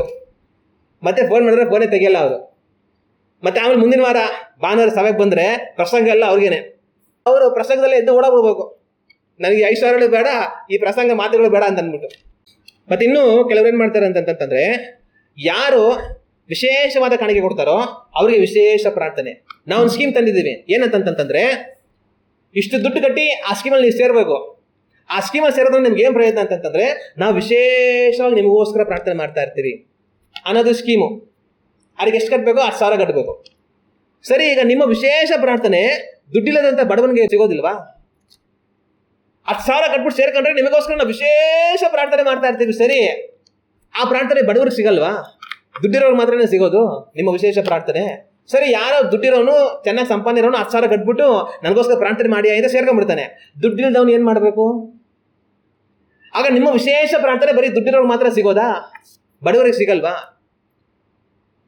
ಅವನಿಗೆ ದುಡ್ಡಿದೆ, ಸಂಪಾದನೆ ಇದೆ, ನೆಮ್ಮದಿಯಾಗಿದ್ದಾನೆ, ಅವನಿಗೆ ವಿಶೇಷ ಪ್ರಾರ್ಥನೆ ಬೇಕಾಗಿಲ್ಲ. ಆದ್ರೆ ಅವನ ಹತ್ರ ದುಡ್ಡು ಇಸ್ಕೊಂಡ್ಬಿಟ್ಟು ವಿಶೇಷ ಪ್ರಾರ್ಥನೆ ಅವನಿಗೋಸ್ಕರ. ಬಡವ ಕಣ್ಣೀರಲ್ಲಿದ್ದಾನೆ, ಅವನಿಗೆ ಊಟಕ್ಕಿಲ್ಲ, ಬಟ್ಟೆಗಿಲ್ಲ, ಮನೇಲಿ ಇರೋದಕ್ಕೆ ನೆಮ್ಮದಿ ಇಲ್ಲ, ಯಾವ ತರ ಬದುಕಬೇಕನ್ನೋದಕ್ಕೆ ದಾರಿ ಇಲ್ಲ. ಅವನಿಗೆ ವಿಶೇಷವಾದ ಪ್ರಾರ್ಥನೆ ಅಗತ್ಯ, ಆದ್ರೆ ನೀವು ಅವನಿಗೆ ಮಾಡೋದಿಲ್ಲ. ಆಗ ನೀವು ಚೆನ್ನಾಗಿರೋ ದುಡ್ಡಿನ ಹತ್ರ ದುಡ್ಡು ಇಸ್ಕೊಂಡ್ಬಿಟ್ಟು ಅವನಿಗೋಸ್ಕರ ವಿಶೇಷ ಪ್ರಾರ್ಥನೆ ಮಾಡ್ಕೊಂಡು ನೀವಿದ್ದೀರಾ. ಅವ್ನು ದುಡ್ಡು ಕೊಟ್ಬಿಟ್ಟು ನನಗೋಸ್ಕರ ವಿಶೇಷ ಪ್ರಾರ್ಥನೆ ಮಾಡ್ತಾ ಇದ್ದಾರೆ ಅಂತ ಅವನಿದ್ದಾನೆ. ದುಡ್ಡಿಲ್ದಿರೋಂಥ ಬಡವ ಕಣ್ಣೀರಲ್ಲಿ ಬದುಕ್ತಾ ಇದ್ದಾನೆ. ದುಡ್ಡಿರೋರಿಗೆ ದೇವರು ನಮಗೆಲ್ಲಿದ್ದಾರೆ? ಅವ್ರ ಹತ್ರ ದುಡ್ಡಿದೆ, ದುಡ್ಡು ಕೊಟ್ರು, ಇವ್ರು ಅವ್ರಿಗೋಸ್ಕರ ವಿಶೇಷವಾಗಿ ಪ್ರಾರ್ಥನೆ ಮಾಡ್ತಾ ಇದ್ದಾರೆ. ನನ್ನ ಹತ್ರ ದುಡ್ಡಿಲ್ಲ, ನಾನು ಯಾರ ಹತ್ರ ಹೋಗ್ಲಿ ಅಂತ ಕಣ್ಣೀರಲ್ಲಿ ಬದುಕ್ತಾ ಇದ್ದಾನೆ. ಆಗ ಇವರ ವಿಶೇಷ ಪ್ರಾರ್ಥನೆ ಮುಖ್ಯವಾಗಿ ಯಾರಿಗೆ ಬೇಕು? ದುಡ್ಡಿಲ್ಲದಿರುವಂತ, ಕಷ್ಟದಲ್ಲಿ ಬಾಧೆಯಲ್ಲಿರುವಂತ ಬಡವನಿಗೆ ಬೇಕು. ಈ ಬಡವನನ್ನ ದುಡ್ಡಿಲ್ಲ ಅಂತ ಆಸೆ ಹಾಕಿದ್ರು, ದುಡ್ಡಿರೋರನ್ನ ಸೇರಿಸ್ಕೊಂಡು ಅವ್ರಿಗೋಸ್ಕರ ವಿಶೇಷ ಪ್ರಾರ್ಥನೆ ಮಾಡ್ತಾ ಇದ್ದಾರೆ. ನೀವೆಲ್ಲ ಯಾರು? ದೇವರಿದನ್ನ ಯಾವ ತರ ನೋಡ್ತಾರೆ? ಆ ಬಡವ, ಅಯ್ಯೋ ನನಗೆ ಎಷ್ಟೋ ಬಾಧೆ ಇದೆ, ಏನೋ ವಿಶೇಷ ಪ್ರಾರ್ಥನೆ ಮಾಡ್ತೀನಿ ಅಂತಂದ್ರು, ನನಗೋಸ್ಕರ ಪ್ರಾರ್ಥನೆ ಮಾಡಿ ಅಂದ್ರೆ 10,000 ಕೊಡ್ಬೇಕಂತಂದ್ರು, ನನ್ನ ಹತ್ರ ಎಲ್ಲಿದೆ ದೇವರೇ, ನನ್ನ ಹತ್ರ ದುಡ್ಡಿಲ್ವಲ್ಲಪ್ಪ ಅಂತ ಕಣ್ಣೀರು ಹಾಕುವಾಗ ದುಡ್ಡಿರೋರ್ಗೋಸ್ಕರ ವಿಶೇಷವಾಗಿ ಪ್ರಾರ್ಥನೆ ಮಾಡೋದು ನಿನ್ನ ಪ್ರಾರ್ಥನೆ ಕೇಳ್ತಾರೋ, ಕಣ್ಣೀರು ಹಾಕುವಂತ ಬಡವನ ಪ್ರಾರ್ಥನೆ ನೋಡ್ತಾರೋ? ಇಂಥವನ್ನೆಲ್ಲ ನೀವು ನೋಡುವಾಗ ಎಚ್ಚರಿಕೆ. ಇನ್ನು ಕೆಲವರು ಏನ್ ಮಾಡ್ತಾರೆ ಅಂತಂತಂದ್ರೆ, ನಮಗೋಸ್ಕರ ಯಾರು ವಿಶೇಷವಾಗಿ ಕಾಣಿಕೆ ಕೊಡ್ತಾರೋ ಅವ್ರನ್ನ ನಾವು ಕರೆಸಿ, ಅವ್ರನ್ನ ಮುಂದೆ ಕುಂಡ್ರಿಸಿ, ನೇರ ಅವ್ರನ್ನ ಭೇಟಿ ಮಾಡಿ, ಅವ್ರ ಕಷ್ಟ ಎಲ್ಲ ಕೇಳಿ, ಅವ್ರ ತಲೆ ಮೇಲೆ ಕೈ ಇಟ್ಟು ವಿಶೇಷವಾಗಿ ಪ್ರಾರ್ಥನೆ ಮಾಡಿ ಆಶೀರ್ವಾದ ಮಾಡಿ ಕಳಿಸ್ತೀವಿ. ಯಾರಿಗೆ? ಇಷ್ಟೊಂದು ದುಡ್ಡು ಕೊಡಬೇಕು ಅಂಥವ್ರಿಗೆ ಅವ್ರನ್ನೇ ಕರೆಸಿ, ಮುಂದೆ ಕುಂಡ್ರಿಸಿ, ನೇರ ಭೇಟಿ ಮಾಡಿ, ಅವ್ರ ಕಷ್ಟ ಎಲ್ಲ ಕೇಳಿ ಕೈ ಇಟ್ಟು ಅವ್ರನ್ನ ಆಶೀರ್ವಾದ ಮಾಡಿ ವಿಶೇಷವಾಗಿ ಕಳಿಸ್ಕೊಡ್ತೀವಿ. ಇಷ್ಟೊಂದು ದುಡ್ಡು ಕೊಡಬೇಕು ಅಂಥವ್ರಿಗೆ. ಆಗ ನೀವು ಕೈ ಇಟ್ಟು ಪ್ರಾರ್ಥನೆ ಮಾಡಿ ಆಶೀರ್ವಾದ ಮಾಡಿ ಕಳಿಸೋದು ಬರೀ ದುಡ್ಡಿರೋರ್ಗೆ ಮಾತ್ರನಾ? ದುಡ್ಡಿಲ್ದಿರೋರ್ಗೆ ಅದು ಸಿಗೋದಿಲ್ವಾ? ಆದ್ರೆ ಇದನ್ನ ಎಲ್ಲರಿಗೂ ಮಾಡಿ, ಯಾರೋ ದುಡ್ಡು ಕೊಡೋರು ಮಾತ್ರ ಯಾಕೆ ಮಾಡ್ತೀರಾ ಅಂತಂದ್ರೆ ಅವ್ರು ಹೇಳ್ತಾರೆ, ಅಯ್ಯೋ ಎಲ್ಲರೂ ಬಂದ್ರೆ ಎಲ್ಲರಿಗೂ ಮಾಡಕ್ಕೆ ಟೈಮ್ ಇಲ್ಲ ಅಂತ ಹೇಳ್ತಾರೆ. ಹಂಗಾರೆ ದುಡ್ಡು ಕೊಡೋರು ಮಾತ್ರ ನಿಮ್ಗೆ ಟೈಮ್ ಇದೆಯಾ? ಅನೇಕರಿಗೆ ದುಡ್ಡು ಕೊಡುವಂಥವ್ರು ಮಾತ್ರ ವಿಶೇಷವಾಗಿ ಕೈ ಇಟ್ಟು ಪ್ರಾರ್ಥನೆ ಮಾಡಿ ಕಳಿಸೋದಕ್ಕೆ ಟೈಮ್ ಇದೆ, ದುಡ್ಡಿಲ್ಲದಿರುವಂಥವ್ರಿಗೆ ಟೈಮ್ ಇಲ್ಲ. ಮತ್ತೆ ಇನ್ನು ಕೆಲವರು ಅವ್ರ ಉಪದೇಶಗಳನ್ನು ಗಮನಿಸ್ರಿ. ಅವ್ರು ಮಾಡೋ ಉಪದೇಶ ಎಲ್ಲ ಏನಂತಂದ್ರೆ, ದುಡ್ಡು ಕೊಡಿ, ದುಡ್ಡು ಕೊಡಿ, ದುಡ್ಡು ಕೊಡಿ, ದುಡ್ಡು ಕೊಡಿ. ನೀವು ದುಡ್ಡು ಕೊಟ್ರೆ ನಿಮ್ಗೆ ದುಡ್ಡು ಸಿಗುತ್ತೆ, ನೀವು ದುಡ್ಡು ಕೊಟ್ಟಿಲ್ಲ ಅಂತಂದ್ರೆ ನಿಮ್ಗೆ ಲಾಭ ಬರುತ್ತೆ. ಇಷ್ಟೇ ಅವ್ರ ಪ್ರಸಂಗ ಇಲ್ಲ. ಯಾವಾಗಲೂ ದುಡ್ಡಿಂದನೇ ಸುತ್ತಾ ಇರ್ತಾರೆ. ನೀವು ನನಗೆ ದುಡ್ಡು ಕೊಡಬೇಕು, ದೇವ್ರು ನಿಮ್ಗೆ ಆಶೀರ್ವಾದ ಕೊಡಬೇಕು. ನೀವು ನನಗೆ ದುಡ್ಡು ಕೊಟ್ಟಿಲ್ಲ ಅಂತಂದ್ರೆ ದೇವ್ರು ನಿಮ್ಗೆ ಲಾಭ ಕೊಡ್ತಾರೆ. ಇಷ್ಟೇ ಅವ್ರ ಪ್ರಸಂಗ. ದುಡ್ಡಿಂದನೇ ಓಡೋರು. ಒಂದು ದೇವ ಸೇವಕ ಜನಗಳಿಗೆ ಏನನ್ನ ಬೋಧಿಸಬೇಕು? ಕರ್ತನ ನೀತಿಯನ್ನು, ನ್ಯಾಯವನ್ನು, ಭಯವನ್ನು, ಭಕ್ತಿಯನ್ನು, ಪರಿಶುದ್ಧತೆಯನ್ನು, ನಿತ್ಯ ಜೀವವನ್ನು, ಬರುವಂತ ಲೋಕವನ್ನು, ಕರ್ತನ ಸಮಸ್ತವನ್ನ ಒಂದು ಸೇವಕ ಜನಗಳಿಗೆ ಬೋಧನೆ ಮಾಡಬೇಕು. ದುಡ್ಡನ್ನೇ ಬೋಧನೆ ಮಾಡ್ಕೊಂಡಿರೋದಲ್ಲ. ಆದ್ರೆ ಇವರು ಉಪದೇಶಗಳೆಲ್ಲ ಯಾವತ್ತೂ ಬರೀ ದುಡ್ಡು ಮಾತ್ರನೇ. ಅಂಥವ್ರ ಉಪದೇಶಗಳು ಕೇಳುವಾಗ ಎಚ್ಚರಿಕೆ ಆಗಿರಿ. ನಿಮ್ಗೆ ಯಾವಾಗಲೂ ಬರೀ ಆಶೀರ್ವಾದ, ಆಶೀರ್ವಾದ, ಆಶೀರ್ವಾದ, ನೀವು ಕೊಟ್ರೆ ನಿಮ್ಗೆ ಆಶೀರ್ವಾದ, ನೀವು ಕೊಟ್ರೆ ನಿಮ್ಗೆ ಆಶೀರ್ವಾದ ಅಂತ ಬೋಧನೆ ಮಾಡುವಂಥ ಬೋಧನೆ ಕೇಳುವಾಗ ಎಚ್ಚರಿಕೆ ಆಗಿರಿ. ನೀವು ಕೇಳುವಂಥ ಆಶೀರ್ವಾದ ಎಲ್ಲ ಸಮಯಗಳಲ್ಲಿ ನಮ್ಗೆ ಆಶೀರ್ವಾದವಾಗಿಯೇ ಇರೋದಿಲ್ಲ. ಮತ್ತೆ ಇನ್ನೂ ಕೆಲವರು ನಡವಳಿಕೆ ಏನಂತಂದ್ರೆ ಲೆಕ್ಕ ಇಲ್ಲ.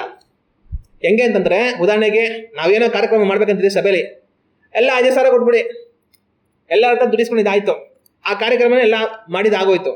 ಆದ್ರೆ ಕೊನೆಗೆ ಎಷ್ಟು ದುಡ್ಡು ಎಲ್ಲರೂ ಕೊಟ್ಟರು, ಆ ಕಾರ್ಯಕ್ರಮಕ್ಕೆ ಎಷ್ಟು ದುಡ್ಡು ಖರ್ಚು ಆಯ್ತು, ಇನ್ನು ಎಷ್ಟು ದುಡ್ಡು ಬಾಕಿ ಉಳಿದಿದೆ, ಆ ಲೆಕ್ಕ ಯಾರಿಗೂ ಹೇಳಲ್ಲ. 1,00,000 ಕಲೆಕ್ಟ್ ಆಯ್ತು, 70,000 ಖರ್ಚಾಯ್ತು, ಇನ್ನು 30,000 ಬಾಕಿ ಉಳಿದಿದೆ, ಆ 30,000 ನನಗೇನೆ. ಅದನ್ನ ಯಾರು ಕೇಳಲ್ಲ, ಕೇಳೋಂಗೂ ಇಲ್ಲ, ನಾನು ಹೇಳೋದು ಇಲ್ಲ. ಲೆಕ್ಕ ಕೊಡೋದವರು.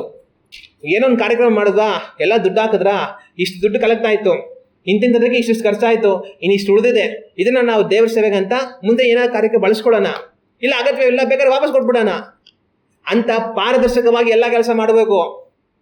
ಇವ್ರು ಅರ್ಧಕ್ಕರ್ಧ ಖರ್ಚು ಮಾಡೋದು, ಇನ್ನು ಅರ್ಧಕ್ಕರ್ಧ ಒಳಗಡೆ ಹಾಕೊಳ್ಳೋದು. ಇಂಥವ್ರ ಬಗ್ಗೆ ಎಲ್ಲ ನೀವು ಗಮನವಾಗಿರ್ಬೇಕು. ಇನ್ನು ಕೊನೆಯದಾಗಿ ಇನ್ನೊಂದು ವಿಷಯ ಏನಂತಂದ್ರೆ, ನಮ್ಮ ಸಮಾಜದಲ್ಲಿ ಈ ಎಲೆಕ್ಷನ್ ಬಂತು ಅಂತಂತಂದ್ರೆ ರಾಜಕಾರಣಿಗಳ ಹತ್ರ ಹೋಗ್ಬಿಟ್ಟು, ನಮ್ಮ ಕಡೆ ಇಷ್ಟು ಜನ ಇದ್ದಾರೆ, ಇಷ್ಟು ಓಟ್ ಇದೆ, ಒಂದು ಓಟಿಗೆ ಇಷ್ಟಿಷ್ಟು ಅಂತ ಕೊಟ್ರೆ ನಮ್ಮ ಎಲ್ಲ ಓಟು ನಿಮ್ಗೆ ಹಾಕಿಸ್ಬಿಡ್ತೀನಿ ಅಂತ ಸಮಾಜದಲ್ಲಿ ಇಂಥ ಕೆಲಸಗಳನ್ನ ಮಾಡೋದು ಸರ್ವೇ ಸಹಜ. ಆದರೆ ಇದೇ ಕೆಲಸವನ್ನ ಸೇವಕರುಗಳು ಕೂಡ ಮಾಡ್ತಾರೆ. ಏನು ಸರ್, ನಮ್ಮ ಕಡೆ ಚರ್ಚಲ್ಲಿ 50 ಜನ ಇದ್ದಾರೆ, 50 ಓಟು ನಮಗೆ, ಒಂದು ಓಟಿಗೆ ಇಷ್ಟು ಅಂತ ಕೊಟ್ಬಿಡಿ. ಓಟಿಗೆ 1000, 50,000 ಈಸ್ಕೊಂಡು ಬಂದ್ಬಿಟ್ಟು ಆಮೇಲೆ ಪಾಸ್ಟ್ರು ಸಭೆಯಲ್ಲಿ ಇರೋರಿಗೆಲ್ಲ ಹೇಳೋದು, ಎಲ್ಲ ಈ ಪಕ್ಷಕ್ಕೆ ಓಟ್ ಹಾಕ್ಬಿಡಿ. ಓಟ್ ಅವ್ರಿಗೆ, ನೋಟು ಇವ್ರಿಗೆ. ದೇವರು ನಿಮ್ಗೆ ಆತ್ಮಗಳು ಕೊಟ್ಟಿರೋದು ಯಾರೋ ರಾಜಕಾರಣಿ ದುಡ್ಡು ಇಸ್ಕೊಂಡ್ಬಿಟ್ಟು ಅವ್ರ ಓಟೆಲ್ಲ ಅವ್ರಿಗೆ ಹಾಕ್ಸ್ಬಿಟ್ಟು ಆ ದುಡ್ಡನ್ನ ನೀವು ಜೋಬಲ್ಲಿ ಇಟ್ಕೊಳಕ. ದೇವರ ಆತ್ಮಗಳನ್ನ ಕೊಟ್ಟಿರೋದು ಜನಗಳನ್ನ ದೇವರ ಸ್ವರೂಪವಾಗಿ ಬದಲಾಯಿಸಿ ಅವ್ರ ಪರಲೋಕ ರಾಜ್ಯವನ್ನು ಸೇರಿ ದೇವರ ಬಳಿಗೆ ಹೋಗುವುದಕ್ಕೆ ಅನುಕೂಲವಾಗುವ ಹಾಗೆ ಅವರನ್ನು ರೂಪಿಸೋದಕ್ಕೋಸ್ಕರ. ಇಷ್ಟು ಜನ ಇದ್ದಾರೆ ಅಂತ ತೋರಿಸ್ಬಿಟ್ಟು ದುಡ್ಡಿಸ್ಕೊಂಡು ಹೋಗೋದಕ್ಕೋಸ್ಕರ ಅಲ್ಲ. ಆದರೆ ಇಂಥ ಕೆಲಸಗಳು ಮಾಡುವಂಥವ್ರು ಇದ್ದಾರೆ. ಇಂಥವ್ರನ್ನೆಲ್ಲ ಗಮನಿಸುವಾಗ ಎಚ್ಚರಿಕೆ ಆಗಿರಿ. ಆಗ ಇಂಥವರೆಲ್ಲ ಯಾರು? ಇನ್ನೂ ಎಷ್ಟೋ ನಡವಳಿಕೆಗಳನ್ನ ಸೇವಕರಂತ ಹೇಳಿಕೊಂಡು ತೋರಿಸ್ತಾರೆ. ಆದರೆ ಇವರೆಲ್ಲ ಯಾರು? ಇವರೆಲ್ಲ ದೇವರಿಂದ ಬಂದವರಲ್ಲ, ಕಳ್ಳರು, ದುಡ್ಡಿನ ಆಸೆ ಉಳ್ಳವರಾಗಿ ದೇವರ ಹೆಸರನ್ನ ದುಡ್ಡು ಮಾಡೋದಕ್ಕೋಸ್ಕರ ಬಳಸ್ಕೊಳ್ತಾರ ಕಳ್ಳರು. ಇಂಥ ಸ್ವಭಾವಗಳನ್ನು ನೋಡುವಾಗ ಅಂಥವರಿಂದ ಓಡಿ ಹೋಗಿ. ಅಂಥವ್ರ ಜೊತೆ ಹೋದರೆ ನಿಮಗೆ ಒಳ್ಳೆಯದಾಗಲ್ಲ. ಇಸ್ಕರಿಯೋತ ಯೂದ ಅವನೊಬ್ಬ ಸೇವಕನೇ, ಆದರೆ ಅವನಿಂದ ಹೋದರೆ ನಿಮ್ಮ ಪರಿಸ್ಥಿತಿ ಏನು? ಯೇಸು ಕ್ರಿಸ್ತನ ಹೇಳಿದ ಅವನು ಯಾಕಾದ್ರೂ ಹುಟ್ಟಿದ್ನೋ ಅಂಥವ್ನ ಹಿಂಬಾಲಿಸಿ ಹೋದರೆ ಕಡೆಗೂ ನಿಮಗೆ ಯೇಸು ಕ್ರಿಸ್ತನ ಹೇಳಿದ್ರು ನೀವು ಯಾಕಾದ್ರೂ ಹುಟ್ಟಿದ್ರು. ಅವನು ನಾಶನಕ್ಕೆ ಗುರಿಯಾದ ಮನುಷ್ಯ. ಅಂಥವ್ರ ಹಿಂದೆ ಹೋದರೆ ನಿಮಗೂ ದೇವರು ಹೇಳೋದು ನೀವು ನಾಶಕ್ಕೆ ಗುರಿಯಾಗುವಂಥವರು. ಆದರೆ ಹಣಕ್ಕೋಸ್ಕರವಾಗಿ ಅಲ್ಲ, ದೇವರಿಗೋಸ್ಕರವಾಗಿ ಓಡುವಂಥವ್ರನ್ನ ಗುರುತಿಸಿ ಅವರ ಹಿಂದೆ ಹೋಗಿ. ಹಲ್ಲೆಲೂಯಾ. ಆಗ ನಾನು ನೀವು ಸೇವಕರುಗಳನ್ನ ಗುರುತಿಸುವುದರಲ್ಲಿ ಗಮನವಾಗಿರಬೇಕು. ಯಾರಾದರೂ ಈ ರೀತಿಯಾದ ಹಣದ ಹಿಂದೆ ಓಡುವಂಥ ಒಂದು ಮನುಷ್ಯ ಅನ್ನೋದು ನಿಮ್ಗೆ ಗುರುತಿಗೆ ಬಂದರೆ ಅವರನ್ನು ಬಿಟ್ಟು ಅಗಲಿ ಹೋಗಿರಿ. ಹಣದ ಆಸೆ ಇಲ್ಲದೆ ಕರ್ತನನ್ನೇ ಪ್ರೀತಿಸಿ, ಕರ್ತನನ್ನೇ ಸೇವಿಸಿ, ಆತ್ಮ ಭಾರ ಉಳ್ಳವನಾಗಿ ದೇವರಿಗಾಗಿ ಸೇವೆ ಮಾಡುವಂಥವ್ರುಗಳನ್ನ ನೀವು ಹಿಂಬಾಲಿಸುವಂಥವರಾಗಿರಿ. ಅದು ನಿಮಗೆ ಒಳ್ಳೆಯದು. ನೋಡಿ, ಹಣ ಅಗತ್ಯ. ಎಲ್ಲ ಮನುಷ್ಯರಿಗೂ ಹಣ ಅಗತ್ಯ, ಒಂದು ಸೇವಕರಿಗೂ ಸಹ ಹಣ ಅಗತ್ಯ. ಆದರೆ ಒಂದು ಸೇವಕ ಹಣಕ್ಕೋಸ್ಕರವಾಗಿಯೇ ಬದುಕಬಾರದು. ಅವನು ಕರ್ತನಿಗೋಸ್ಕರ ಸೇವೆ ಮಾಡಬೇಕು. ಅವನಿಗೆ ಬೇಕಾದದ್ದನ್ನ ಒದಗಿಸಿಕೊಡೋದಕ್ಕೆ ಬೇಕಾದ ಜನಗಳನ್ನ ದೇವರು ಎದುರಿಸಿ ಕೊಡ್ತಾರೆ. ಹಲ್ಲೆಲೂಯಾ. ಆದರೆ ಆ ರೀತಿಯಾಗಿ ಕರ್ತನನ್ನೇ ನೋಡಿ ಓಡುವಂಥವ್ರನ್ನ ನಾನು ನೀವು ಗಮನಿಸಿ ಅವರನ್ನು ಹಿಂಬಾಲಿಸುವಂಥವರಾಗಿರಬೇಕು. ಇದು ಬರೀ ಸೇವಕರಿಗೆ ಮಾತ್ರ ಅಲ್ಲ, ಇದೇ ಕೆಲಸಗಳನ್ನ ವಿಶ್ವಾಸಿಗಳು ಸಹ ಮಾಡ್ತಾರೆ. ಒಳ್ಳೆಯ ಸೇವಕರು ಇದ್ದಾರೆ, ಕಳ್ಳ ಸೇವಕರು ಇದ್ದಾರೆ. ಒಳ್ಳೆ ವಿಶ್ವಾಸಿಗಳು ಇದ್ದಾರೆ, ಕಳ್ಳ ವಿಶ್ವಾಸಿಗಳು ಸಹ ಇದ್ದಾರೆ. ಒಂದು ಕಳ್ಳ ಸೇವಕ ಯಾವ ಥರ ಹಣದ ವಿಷಯದಲ್ಲಿ ತಪ್ಪಾಗಿ ನಡೀತಾನೋ ಅದೇ ಥರ ಕಳ್ಳ ವಿಶ್ವಾಸಿಗಳು ಸಹ ಹಣದ ವಿಷಯದಲ್ಲಿ ಹಂಗೆ ನಡೀತಾರೆ. ಕಳ್ಳ ವಿಶ್ವಾಸಿಗಳು ಏನು ಮಾಡ್ತಾರೆ ಅಂತಂತಂದ್ರೆ ದೇವರವರನ್ನ ಎಷ್ಟೇ ಆಶೀರ್ವಾದ ಮಾಡಲಿ ಅವರು ದೇವರಿಗೋಸ್ಕರವಾಗಿ ಏನು ಮಾಡೋದಿಲ್ಲ. ಅಂದರೆ ಒಂದು ಕಾಲದಲ್ಲಿ ತುಂಬ ಕಷ್ಟದಲ್ಲಿರ್ತಾರೆ, ಕೆಲಸ ಇಲ್ದಿರ ಇರ್ತಾರೆ, ಬಾಧೆಲಿರ್ತಾರೆ, ತೊಂದರೆಲಿರ್ತಾರೆ. ದೇವರು ಅವ್ರಿಗೆ ಕೃಪೆ ತೋರಿಸಿ ಅವ್ರನ್ನ ಆಶೀರ್ವದಿಸಿ ಅವ್ರನ್ನ ಮೇಲಕ್ಕೆ ತಂದು ಅವ್ರ ಜೀವನವನ್ನು ಚೆನ್ನಾಗಿ ಮಾಡ್ತಾರೆ. ಆದರೆ ಈಗ ದೇವರು ಅವ್ರನ್ನ ಆಶೀರ್ವದಿಸಿ ಅವ್ರ ಜೀವನವನ್ನು ಚೆನ್ನಾಗಿ ಮಾಡಿರುವಾಗ ಅವ್ರ ನಡವಳಿಕೆ ಯಾವ ಥರ ಇರಬೇಕು?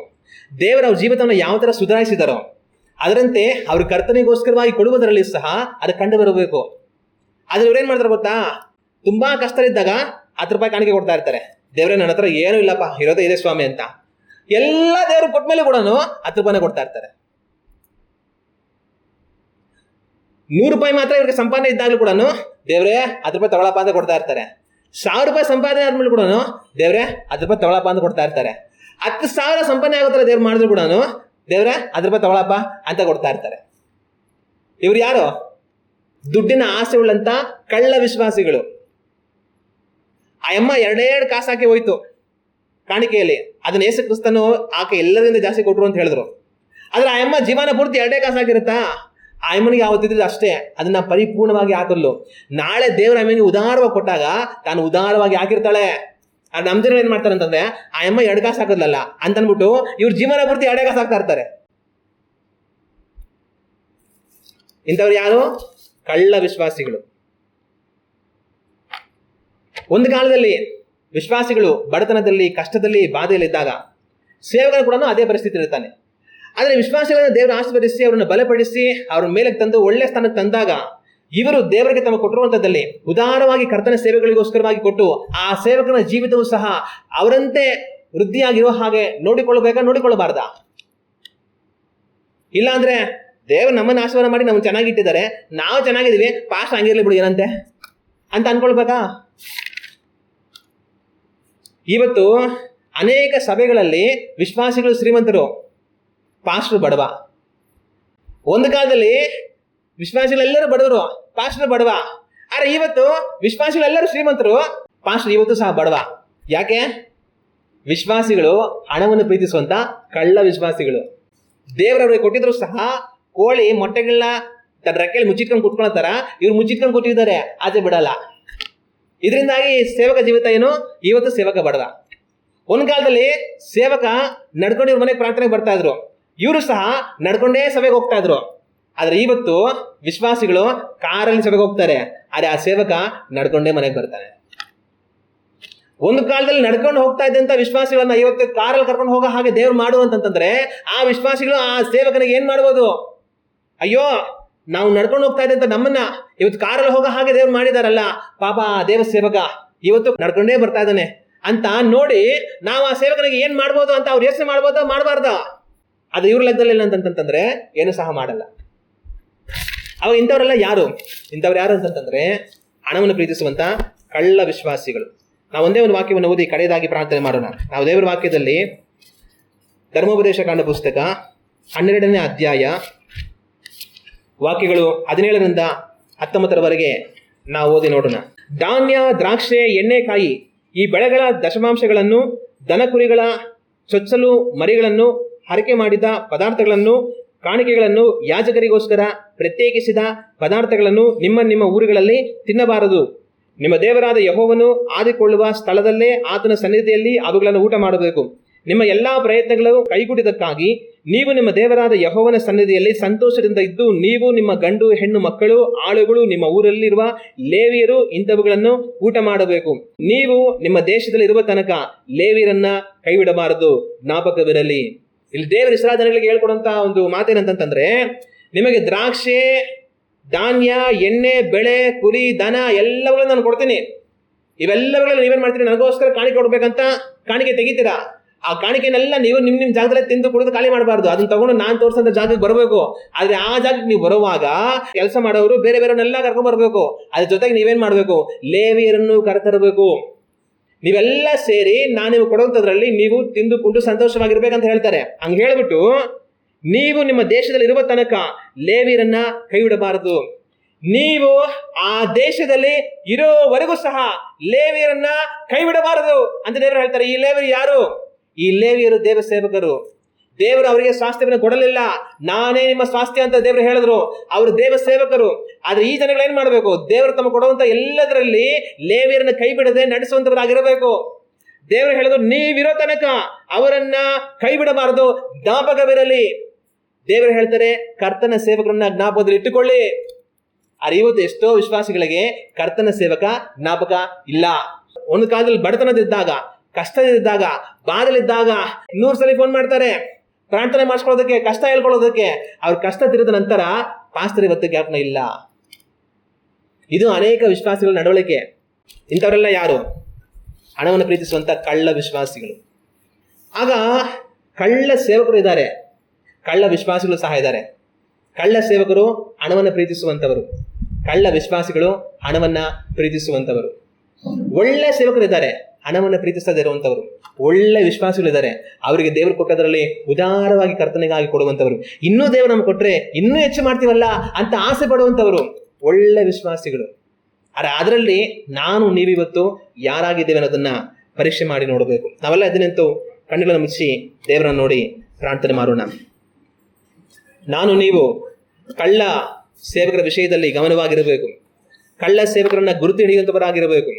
ಇಲ್ಲವಾದರೆ ಆ ಕಳ್ಳ ಸೇವಕರು ಒಂದು ದಿನ ನಮ್ಮ ನಾಶನಕ್ಕೆ ಕಾರಣವಾಗಿ ಬಿಡ್ತಾರೆ. ಕಳ್ಳ ಸೇವಕರು ಎಂಥವರಾಗಿರ್ತಾರೆ? ಕಳ್ಳ ಸೇವಕರುಗಳು ಹಣವನ್ನ ಪ್ರೀತಿಸುವಂತವರಾಗಿ, ಹಣಕ್ಕೋಸ್ಕರವಾಗಿಯೇ ಓಡುವಂತವರಾಗಿರ್ತಾರೆ. ನೀವೊಂದು ವೇಳೆ ಹಣಕ್ಕೋಸ್ಕರವಾಗಿಯೇ ಓಡುವಂತ ಯಾರೋ ಸೇವಕರನ್ನ ಕಾಣುವಾಗ ಅರ್ಥ ಮಾಡ್ಕೊಳ್ಳಿ, ತಾನು ಕಳ್ಳ ಸೇವಕ. ತನ್ನ ಕರ್ತನಿಗಾಗಿ ಸೇವೆ ಮಾಡುವವನಲ್ಲ, ಹಣಕ್ಕಾಗಿ ಸೇವೆ ಮಾಡುವವನು. ಅಂಥವರಿಂದ ಓಡಿ ಹೋಗಿ ಒಂದು ದಿನ ಅವರು ನಾಶನಕ್ಕೆ ಒಳಗಾಗ್ತಾರೆ, ನಿಮ್ಮನ್ನು ನಾಶನಕ್ಕೆ ಒಳಪಡಿಸಿಬಿಡ್ತಾರೆ. ಅದೇ ಸಮಯದಲ್ಲಿ ಕಳ್ಳ ವಿಶ್ವಾಸಿಗಳು ಸಹ ಇದ್ದಾರೆ. ಹಣವನ್ನು ಪ್ರೀತಿಸುವಂತ ಕಳ್ಳ ವಿಶ್ವಾಸಿಗಳು ಕರ್ತನ ತಮಗೆ ಎಷ್ಟೇ ಕೊಟ್ಟರೂ ಎಲ್ಲವನ್ನ ಒಳಗಡೆ ಸೇರಿಸಿಕೊಳ್ತಾರೆ ಹೊರತು ಕರ್ತನಿಗೋಸ್ಕರವಾಗಿ ಹೊರತೆಗೆಯುವುದಿಲ್ಲ. ಹಣವನ್ನು ಪ್ರೀತಿಸುವಂತ ಕಳ್ಳ ವಿಶ್ವಾಸಿಗಳು, ಅಂಥವರ ವಿಷಯದಲ್ಲಿ ಸಹ ನೀವು ಗಮನವಾಗಿರಿ. ಅಂಥವರಿಂದ ದೂರ ಉಳಿಯಿರಿ. ಅಂಥವರ ಆಲೋಚನೆಗೆ ಕಿವಿಗೊಡಬೇಡಿ. ನೀವೆಂಥವರಾಗಿದ್ದೀರಾ ಒಂದು ಕ್ಷಣ ಪರೀಕ್ಷೆ ಮಾಡಿಕೊಳ್ಳಿ. ಕರ್ತನಿಗಾಗಿ ಉದಾರವಾಗಿ ಕೊಡುವಂತಹ ಒಳ್ಳೆ ವಿಶ್ವಾಸಿಗಳಾಗಿ ನಿಮ್ಮನ್ನು ನೀವು ಅರ್ಪಿಸಿಕೊಳ್ಳಿ. ಹಣವನ್ನು ಪ್ರೀತಿಸದೆ ಕರ್ತನನ್ನೇ ಪ್ರೀತಿಸಿ, ಸಕಲವನ್ನ ಕರ್ತನಿಗಾಗಿ ನಾವು ಮಾಡುತ್ತೇವೆ ಎನ್ನುವಂಥ ನಡವಳಿಕೆ ಉಳ್ಳವರುಗಳಾಗಿ ಜೀವಿಸಿ. ಪರಲೋಕದಲ್ಲಿ ಆತನು ನಮಗೆ ಏರಳವಾದ ಫಲವನ್ನು ಕೊಡುವನು. ನಾವೆಲ್ಲ ಕಣ್ಣಲ್ಲಿ ಮುಚ್ಚಿ ದೇವರನ್ನು ನೋಡಿ ಪ್ರಾರ್ಥನೆ ಮಾಡೋಣ. ನಮ್ಮನ್ನು ಬಹಳವಾಗಿ ಪ್ರೀತಿಸುವ ತಂದೆಯೇ, ನಮ್ಮ ರಕ್ಷಕನಾದ ಯೇಸು ಕ್ರಿಸ್ತನ ನಾಮದಲ್ಲಿ ಈ ಒಂದು ತಂದೆಯೇ, ಮಧ್ಯಾಹ್ನದ ಸಮಯದಲ್ಲಿ ನಿಮ್ಮನ್ನು ನೋಡಿ ನಾವು ಪ್ರಾರ್ಥನೆ ಮಾಡುತ್ತೇವೆ. ತಂದೆಯೇ, ಕಳ್ಳ ಸೇವಕರ ಕುರಿತಾಗಿ ನಾವು ವಾಕ್ಯವನ್ನು ಧ್ಯಾನ ಮಾಡಿ ನೋಡಿದವಲ್ಲ. ಕಳ್ಳ ಸೇವಕರು ಹಣದ ಆಸೆ ಉಳ್ಳವರಾಗಿರ್ತಾರೆ ಎಂಬುದಾಗಿ ನಾವು ಗಮನಿಸಿದವಲ್ಲ. ತಂದೆಯೇ, ಹಣದ ಆಸೆ ಉಳ್ಳಂಥ ಇಂಥ ಕಳ್ಳ ಸೇವಕರನ್ನು ನಾವು ಗುರುತು ಹಿಡಿದು ಅವರಿಂದ ಓಡಿ ಹೋಗುವ ಹಾಗೆ ನಮಗೆ ಸಹಾಯ ಮಾಡಿರಿ. ಹಣಕ್ಕೋಸ್ಕರವಾಗಿ ಸೇವೆ ಮಾಡುವಂಥ ಕಳ್ಳರ ಹಿಂದೆಗಡೆಯಲ್ಲಿ ಹೋಗಿ ಅವರು ನಾಶವಾಗಿ ನಾವು ನಾಶವಾಗುವುದಕ್ಕೆ ಅವಕಾಶವಾಗದ ಹಾಗೆ ನಮ್ಮನ್ನು ಕಾದುಕೊಳ್ಳಲು ಸಹಾಯ ಮಾಡಿರಿ. ಹಣವನ್ನು ಪ್ರೀತಿಸದೆ ಕರ್ತನನ್ನೇ ಪ್ರೀತಿಸಿ ಆತ್ಮ ಬಾಳವುಳ್ಳವರಾಗಿ ಕರ್ತನಿಗಾಗಿ ಸೇವೆ ಮಾಡುವಂಥ ನಿಜವಾದ ಸೇವಕರನ್ನು ನಾವು ಗುರುತು ಹಿಡಿದು ಅವರನ್ನು ಹಿಂಬಾಲಿಸುವಂತೆ ನಮಗೆ ಸಹಾಯ ಮಾಡಿರಿ. ತಂದೆ, ವಿಶ್ವಾಸಿಗಳಾಗಿ ನಾವು ಹಣವನ್ನು ಪ್ರೀತಿಸುವಂಥ ಕಳ್ಳ ವಿಶ್ವಾಸಿಗಳಾಗಿ ಬದುಕದೆ ಕರ್ತನ ನಮಗೆ ಉದಾರವಾಗಿ ಕೊಟ್ಟಾಗ ಉದಾರವಾಗಿ ಕರ್ತನಿಗಾಗಿ ನಾವು ಮಾಡುವುದಕ್ಕೆ ಮನಸ್ಸುಳ್ಳವರಾಗಿ ಒಳ್ಳೆ ವಿಶ್ವಾಸಿಗಳಾಗಿ ನಾವು ಜೀವಿಸುವಂತೆ ನಮಗೆ ಸಹಾಯ ಮಾಡಿರಿ. ತಂದೆಯೇ, ನಿಮ್ಮ ಕೃಪೆಯು ನಮ್ಮೆಲ್ಲರ ಸಂಗಡ ಇರಲಿ. ನಿಮ್ಮ ಬಲವುಳ್ಳ ಹಸ್ತಕ್ಕೆ ನಮ್ಮೆಲ್ಲರನ್ನು ಒಪ್ಪಿಸಿಕೊಟ್ಟು ನಮ್ಮ ರಕ್ಷಕನಾದ ಯೇಸು ಕ್ರಿಸ್ತನ ನಾಮದಲ್ಲಿ ಬೇಡುತ್ತಿದ್ದೇವೆ, ಪರಲೋಕದ ನಮ್ಮ ತಂದೆಯೇ. ಆಮೇನ್, ಆಮೇನ್.